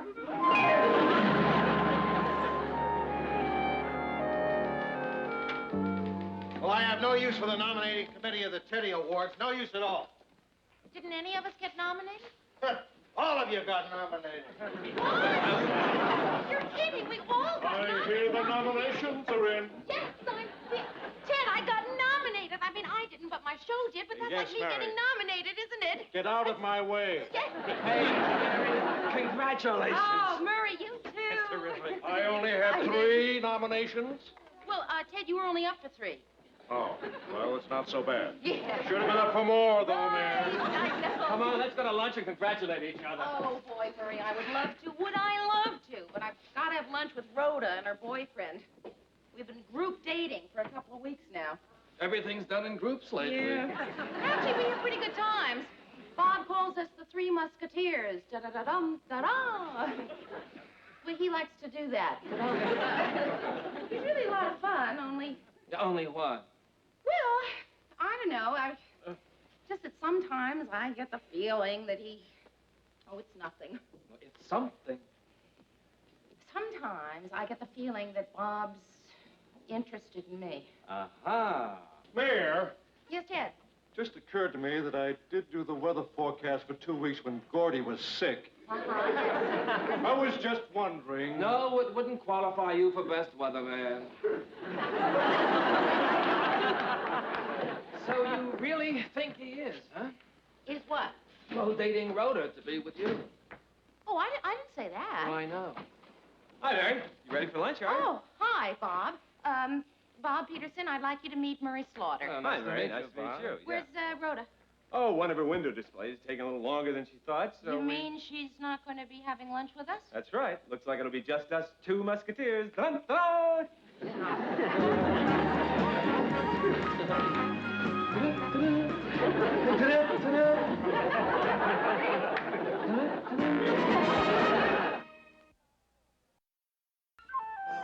So, you and Bob spent the entire lunch talking about me, huh? Mm-hmm. Like, what about me? Why are you so hungry? You two did go to lunch, didn't you? Rhoda, that's being a little silly, and you know it. So you talked about Rhoda? Yeah. I told him that cute story about you when we took skiing lessons. Oh, yeah, the skiing story. Right. You were the cute one in the skiing story. Rhoda, you know, I think there's been a little too much group dating lately. And you'd like me to bow out, is that it? Oh, come on. I know. Don't listen to me, Mayor. I'm crazy. Let's just change the subject. Good. Hey, what's happening with that show of yours? Didn't I tell you? We got nominated. I mean, we made it into the finals for the Teddy Awards. Oh, wonderful. Yeah. Isn't that great? Yeah. Listen, they're giving out the awards at a luncheon on Saturday. I've got a couple of tickets. Why don't you go with me? Oh, I'd love to. Hello? Oh, hi, Bob. We were just talking about you. Hey, I bet I know why you called me. Because you called Rhoda first, and she wasn't at home, and so you figured that she was here, and you were right. She's sitting right here. And guess who it is? Bob. Right, and he wants to talk to you. Don't you, Bob? Right, here's Rhoda. Hello, Bob. Wasn't it lucky you caught me here? Listen, Bob, I think us three musketeers should have a meeting and discuss which musketeer you'd like best. That was sort of a short meeting, wasn't it? Oh, yeah. Great. We're still friends. You're the best friend I ever had. Goodbye, Bob. Rhoda? I don't want to talk about it. Look, it's forgotten. It's not important. I'd just like to finish my dinner. Thanks for dinner, Mary. Rhoda, wait a minute. You have got to stay and listen to me. Okay? What do you have to say? Nothing. Hey, Mary, come on. Don't make a big deal out of this, please. Rhoda, listen. Hey, Mary, you know that awards thing we're going to on Saturday? Yeah? I'm not going. Mary, what I mean to say is, right now I can think of better ways to spend Saturday than watching you win an award. You know? I'm not going to win. You're not? No, I'll probably lose. In that case, I'll go with you.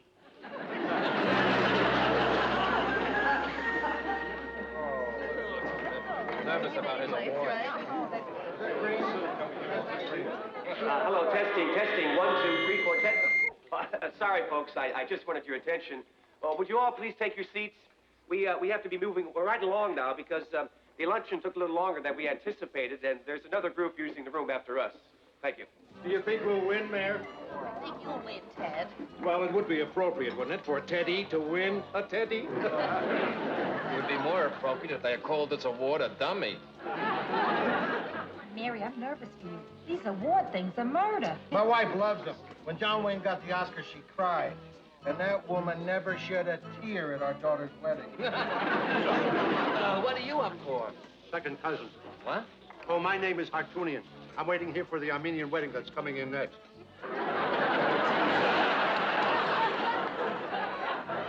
Well, you're a little early, aren't you?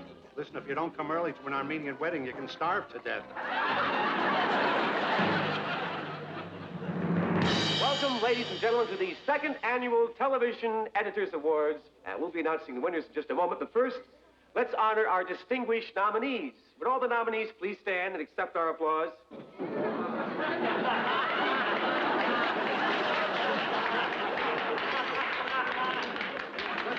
Just like an Armenian wedding, when they ask the immediate family to stand up. Does everyone have their acceptance speeches ready? Well, I think I'm going to just make up something on the spur of the moment, like, thank you. Isn't it funny how you keep hoping that you'll win even though you know you don't have a chance? Mary, you know what I said before? Forget it. I hope you win. Thank you. You just blew your acceptance speech. Ladies and gentlemen, since the other party is waiting out in the hall to set up, I'm afraid we'll have to dispense with the acceptance speeches. Yes, sir? Ted Baxter, WJM-TV. Since we don't have time for our acceptance speeches, and I wrote 3 of them, may we at least stand and be acknowledged by our peers when we receive our teddies? Well, of course you can. We weren't going to throw them at you. Who ever heard of awards without acceptance speeches? It's barbaric. And now our first category is for the best male personality, and the nominees are Lyle Taggart, Jack Perry, Harry Bibbs, and Ted Baxter. And the winner is Jack Perry.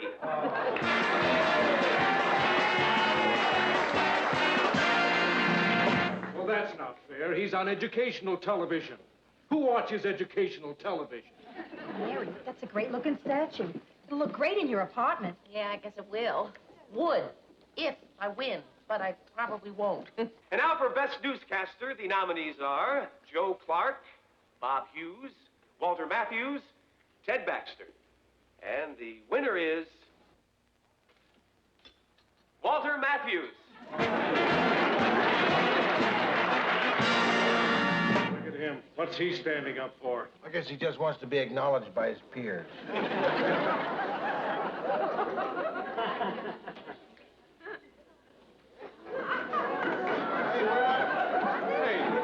going on? You see those white flowers over there? Yeah. They're for me to the bride and groom. Ladies and gentlemen, as you can see, we must move right along. We have quite a few more categories to cover. And now for Best Public Affairs Program, the nominees are Sunday Afternoon Newsmakers, Richard Cox, Sunday Afternoon Review, Michael Bronson, Sunday Afternoon Hot Seat, Harry Marks, and Sunday Afternoon News Conference, Mary Richards. And the winner is... What? He said you. No, yeah. Did he? I'm sure he did. Did I win? I won. Come on, get it. Yeah, go get it. Come on. Did you hear? The winner is Michael Bronson.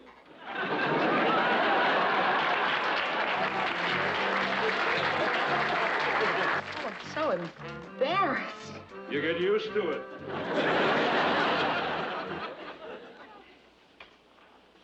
Wasn't that the most boring thing you ever sat through in your whole life? Yeah, that Armenian wedding wasn't too hot either. Hey, aren't you going to come in? I think I'll just go upstairs. You know, Rhoda, I think we're not quite friends yet. What makes you think that? Because I can remember a time when you used to walk all the way into my apartment. Just that I'm bad at making people feel better, that's all. I don't feel that bad. Gee, that's surprising, Mayor. After you stood up in front of all those people, making a big fool of yourself like you did. Rhoda, I think we have a little problem between us. Oh, Mary, I told you. I haven't thought about Bob at all. It's over. No, we don't have a problem with Bob. No. Yes. We have a problem because I'm not too crazy about the fact that you are so happy that I lost. You think I'm happy over you falling on your face like you did? Yeah, you see, that's just what I'm talking about. Ever since that phone call. Oh, now, wait a minute. Do you really think I sat there rooting for my best friend to lose? That I enjoyed it when you thought they called your name? When you said they called my name. Did I? Seriously, Mary, now I'm laughing about it. But back there, when that happened, you rushed up and then lost the award. It was the happiest moment of my life. So what are you smiling at me for? I'm a terrible person. Rhoda, you are not terrible. Because I just discovered something so wonderful. Everybody is terrible. I gotta tell you something. I have a little confession to make. I have always resented the fact that you make more money than I do, and I think my job is a lot more important than yours. No. Yes. Really? Now, do you see why I was... Now I got another one for you. What? I have always resented the fact that you have this marvelous apartment and don't know how to decorate it.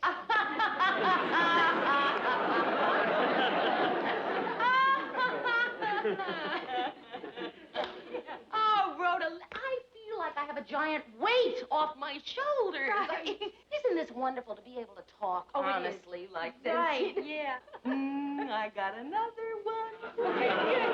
Shoot. When I found out that Bob liked me, the way I really felt was... I think we've had enough honest talking for tonight, don't you?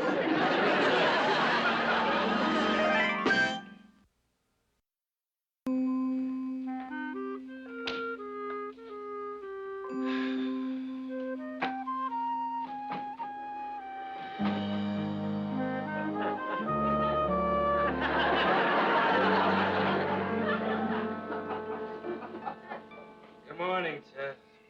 What is that supposed to mean? Nothing. I guess I'm a little upset about the awards.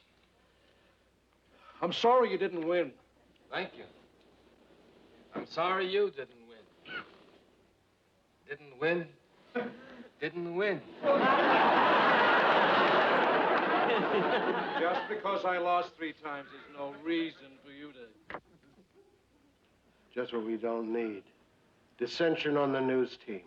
Next thing you know, they'll be having fistfights in a locker room. I think it's time for a little picker-upper. Oh, Mr. Grant, you No, don't want no, not that kind. This kind.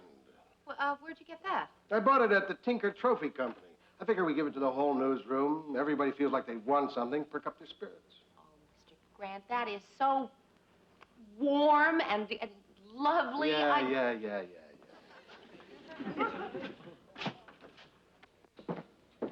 Okay, everybody. Take 10. I have something to say to you. The morale in this office is decidedly lousy. Okay, so you didn't win a Teddy, but you won the Tinker. What's the Tinker? Mary? Here it is. What's the Tinker? Who cares?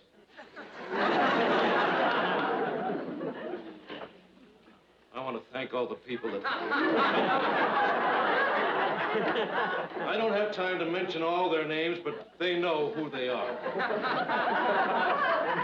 A lot of people wonder how you reach a point like this. Well, you start as a staff announcer in 1952 on a television station at a small 5,000-watt radio station in Fresno, California. A lot of people ask me what my secret is. And I say to them, persevere.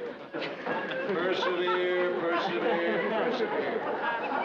And in time, if you're fortunate, if you're lucky, you may reach the great heights that... I really don't know what else to say.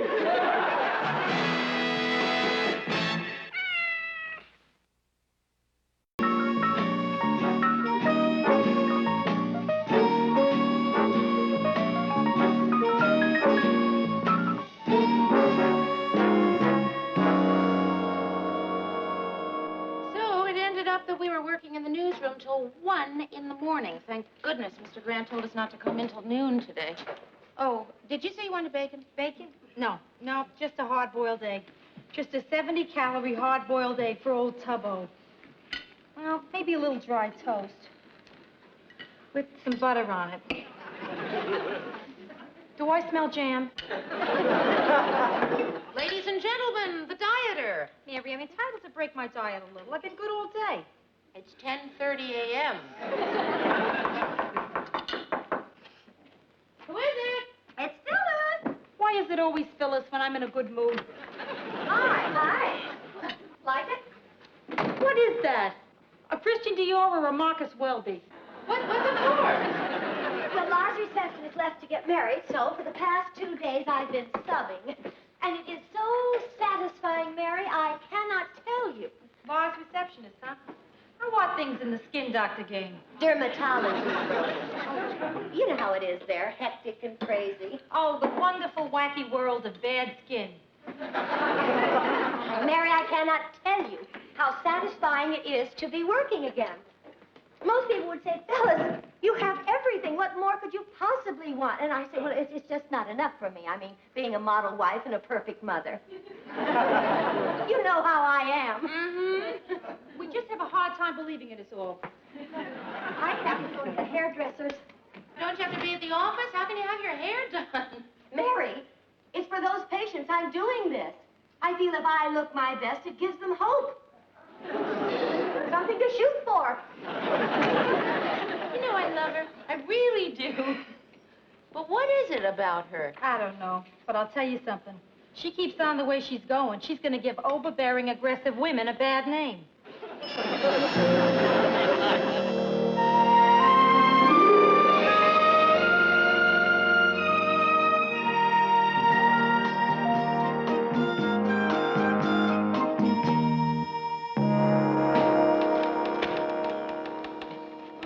Commercial billing. 60, 10 second stop, 160 each oh, I have got to get by to answer this phone until I finish it, or I'm never going to finish it.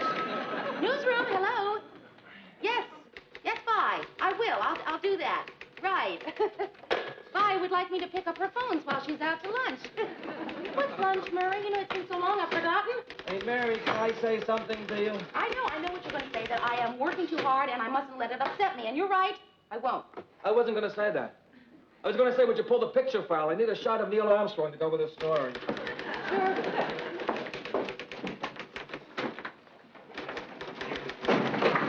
Oh, hey, let me help you. No.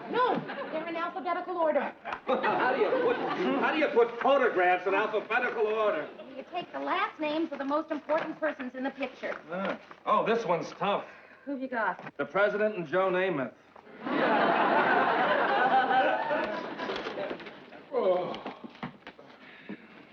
Oh, those 2-hour Mexican lunches really take it out of you. Oh. I think I'll go to my dressing room and have a little fiesta. Nothing like a little Napolino to pick you up. Kind of makes you want to cry, doesn't it, Murray? Okay, everybody stop working for a minute. Now, the program manager is so impressed with the way we muddle through a half hour of news that he's expanding the show to a full hour. Hey, Lou, that's terrific. Wow. That means a little more work from each of us. For those who consider twice as much a little more. I want you all to think about how we're going to fill that extra half hour. I'd like to propose that we double the airtime of this fella right here. Thanks, Ted. That'll give me 2 whole minutes to do the weather. Say no more, Gordo. You don't have to tell me. You and I speak the same language. Right on. What's that? Mary, I want you to give top priority to filling that extra half hour. Mr. Grant, I figured that if I skip lunches and work overtime for the next 2 weeks, I could maybe catch up to where I was a month ago. Which was? 3 weeks behind. There's a little extra money for all of us. Not much. No, Mr. Grant, the little extra money is not going to help me get this work done. Buy an assistant. What I need is an assistant. You need it? Sure. Call personnel and tell them you need somebody. Tell them you can pay $82.57 a week. Mr. Grant, where did you get that figure? That was the little extra money for all of us.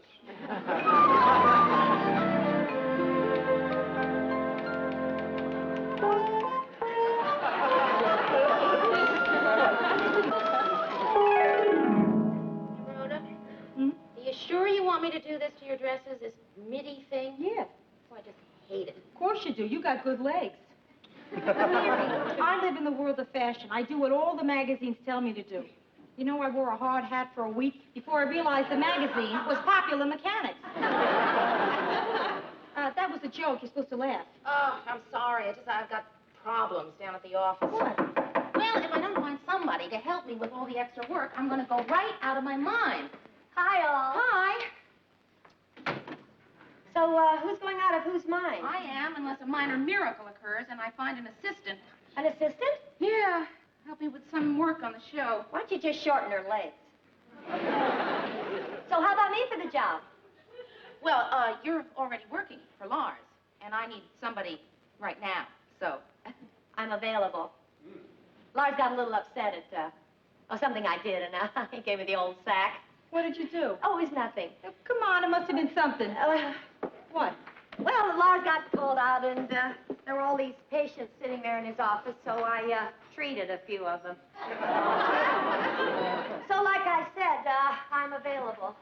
Phyllis, look, about the job, you wouldn't be interested in it. I mean, you don't know all the dumb things you'd have to do. I mean, it's just, it's all typing and filing and boring. There are no small jobs, only small people. But, Phyllis, you're not small enough for this job. Mary, don't. I'll do something else.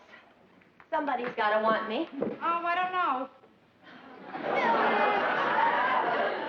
Mary, forget it. I don't go any place I'm not wanted. Okay.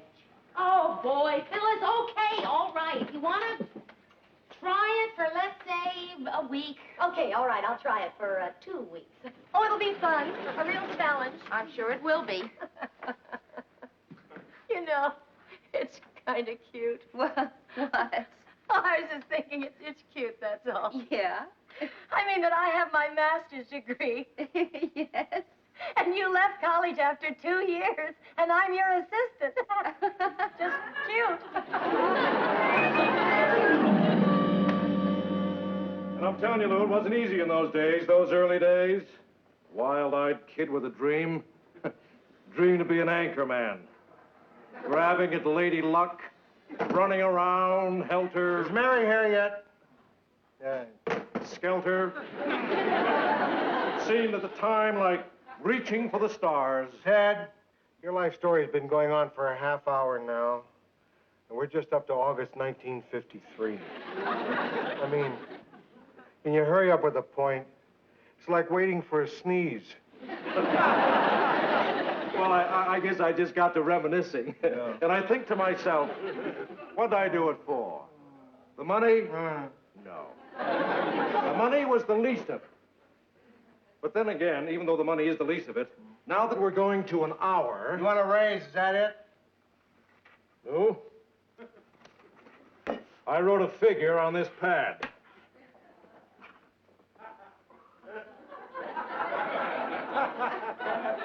Ted, I wrote 2 words on this pad.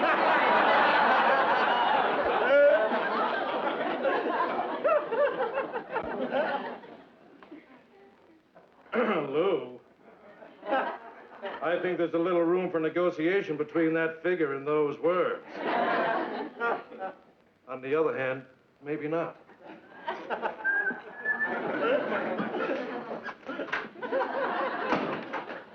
Phyllis, I am saying, problem with your maid or no problem, this cannot happen again, an hour late. Mary, don't do it to yourself. Don't be a robot tied down to schedules and clocks.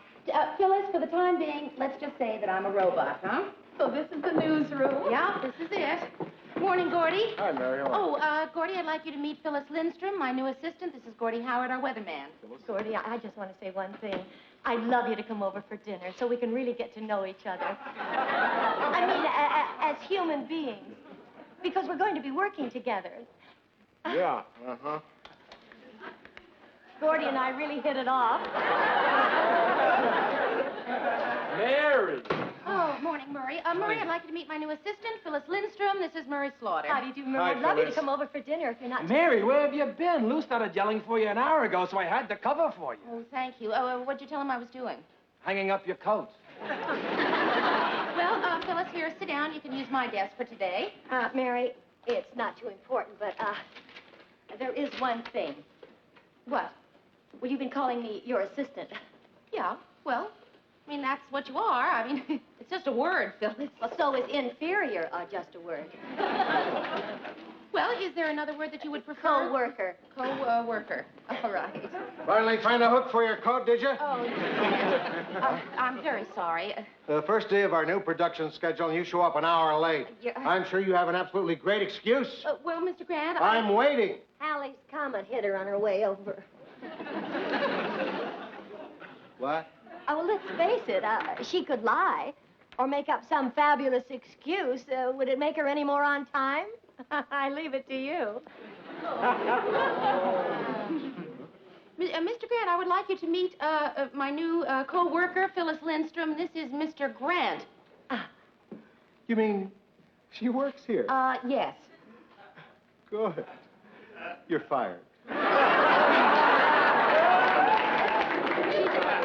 Really just trying to be helpful in her own way. Lou, if it'll make it up to you, I'll stay till, say 6 o'clock.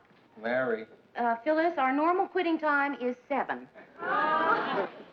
This should be an interesting day for you. A sort of combination orientation and last chance. Okay,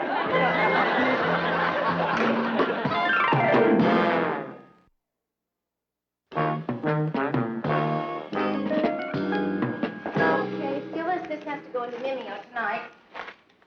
Phyllis? Oh, yes. What do you want me to do? Well, all you have to do is just sort this stuff into 2 piles. The pink sheets and the blue sheets. The pinks and the blues, the pinks and the blues. Kind of like little girl babies and little boy babies. Uh-huh. And? That's it. That's it? Mm-hmm. Well, that's so boring. Don't you have people who do that sort of thing? Yeah, Phyllis, I have a person who does this sort of thing. You. I know this doesn't rival working in a dermatologist's office. Mayor, do you have the rubber stamp with my signature on it? I have to autograph these pictures. No, I'm sorry. There it is. Oh, yes. Phyllis Lindstrom, my new co-worker. This is Ted Baxter. Hi. Well, Ted Baxter. How can I find the words? I don't know. Of course, I'm thrilled and excited. Yes, of course. However, there is something I feel compelled to say. It has to do with the impression you make on others and the tremendous impact you have on people and how outrageously attractive you are. Oh, I'm boring you. You're not. You're not. Cross my heart, you're not. Go on. But would you frustrate them, Ted? You're strong. You're too strong. Almost distant. You know you're the first one around here to recognize that. Look, I have to go to the studio right now. What are you doing here? Oh, just some stuff. Come with me. Phyllis, how's that stuff coming? Sorry, Mary, but I need this girl. Yeah, well, Ted, she's supposed to be doing the filing. She has more important things to contribute to this show than just filing some dumb blue papers. Don't worry, Mary. I'll do it later. Hi, Gordy. Yeah, uh-huh.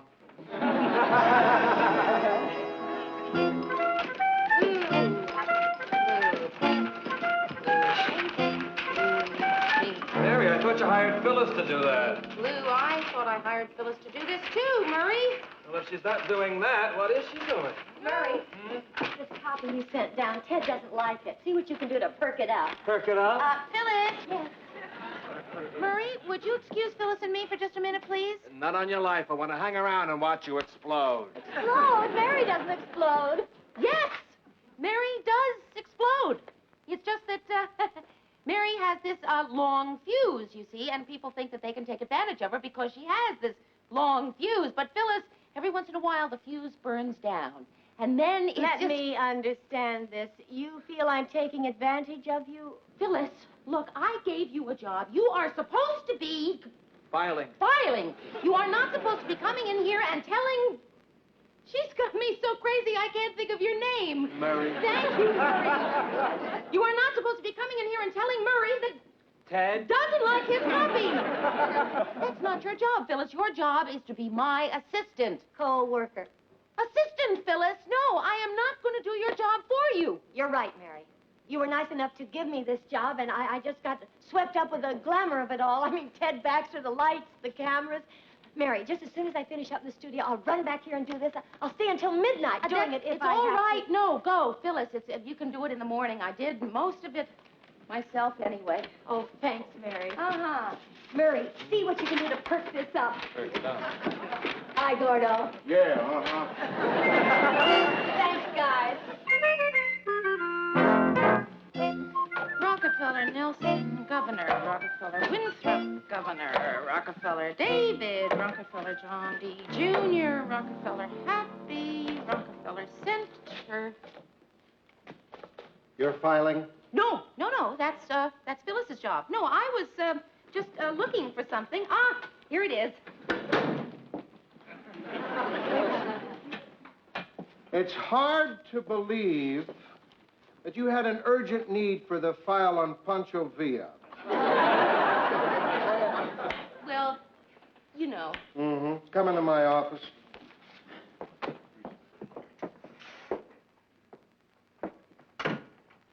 Mary, I'm going to ask you a question, and I want the truth. How's your new assistant, Princess Margaret Rose, shaping up?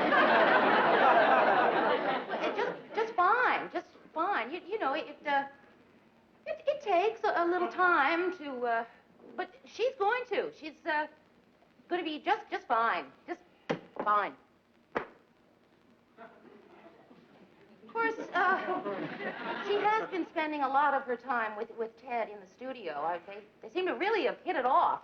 I mean, to the point where you might say that she's not quite doing a single bit of work around here. Mary, you could use a little fatherly advice. The fatherly advice is, why'd you hire her? Well, that's a hard one to explain, Mr. Grant. She's a crackerjack typist? She's a great organizer? A whiz at shorthand? She helped me find my apartment. Rule number 1, don't hire friends. I hired a friend once. You know what happened? Worked out great. But that's me. You can't handle it. Can't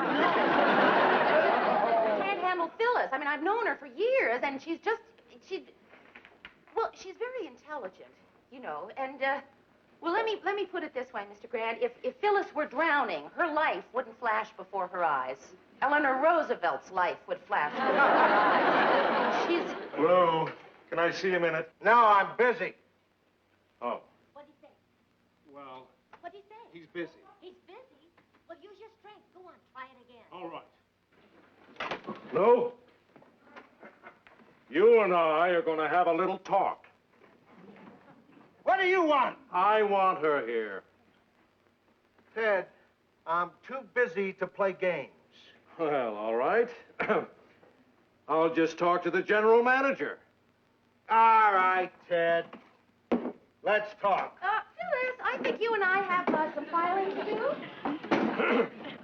Remember when we had that little discussion yesterday? Well, that figure is still in my mind, and this time you're not going to talk me out of it. What's more, not only do I want that raise we discussed, but I also want some new writers on the show. Now, Phyllis here tells me this Norman Mailer fella's pretty good. And if he's not available, how about this Truman Capote? E. Oh, yes, that's right. Truman E. Capote. Look, Ted. No, Lou, you look. Either I get what I want, or I don't go on tonight. Mary, would you get me the file on available anchormen and their phone numbers? I may need somebody tonight. Yes, sir. He's bluffing. You're bluffing, Lou. Trying to pull the old blufferino, eh? Well, it won't work. Here they are, Mr. Grant. I think they're all up to date, so almost any one of them should be available. You're trying to bluff me, too, eh, Mayor? Well, I'm telling you, it won't work, Lou. I want that raise, and I want it fast. Let's try him first. Yes, sir. Who are you going to dial, Mayor? The weather report? Bluff, bluff, bluff, bluff, bluff? Hello, this is Mr. Lou Grant's office at W. I think I have some filing to do. All right, all right. I didn't say I needed those things I want. I just said I wanted to talk about it. And I talked about it.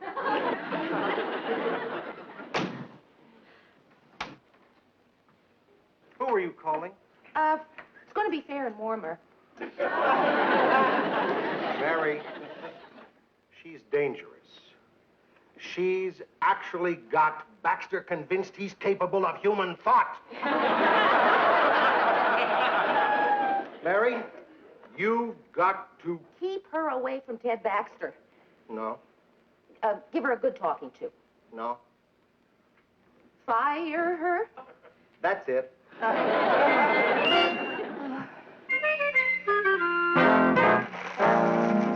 Seems a little barbaric, doesn't it? Putting candy out to fire somebody? Melts in your mouth, not in your unemployment line. Rhoda, she was so awful at work today, but it's just... See, I know it's because underneath that confidence, she's really a massive insecurity, you know?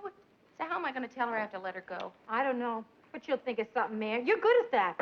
It's me. Oh. Hi. Hi. Hi. Good luck. Good luck? What for? Oh, nothing. Listen, Phyllis, I have some coffee in the kitchen. Would you like some? No. I had a cup downstairs. You're fired. I didn't say that. Phyllis, it just slipped out. I mean, Phyllis, sit down. Phyllis, I am so sorry I said that, but well, at least I said it, you know? At least now it's out. And the important thing to remember here, Phyllis, is that not everybody is right for every job. I knew it. I kept telling myself, Phyllis, I said, dress dowdy. What? Dress dowdy. Sure, I said, Mary's a pleasant-looking single girl, even a nice-looking single girl. But you know how touchy career gals get when you're married and they're not. Phyllis, what does your being married and my being not have to do with this? Nothing. No, we'll just say you fired me because I'm not right for the job. Okay? Want to say that? Phyllis. No, come on, we'll say that. I'll tell Lars. He'll get such a howl out of it. Don't worry, Mary. It doesn't matter, really. Lars and I have fantastic plans for tonight. You know how married people are. Oh, where are you going? Oh, we're staying home.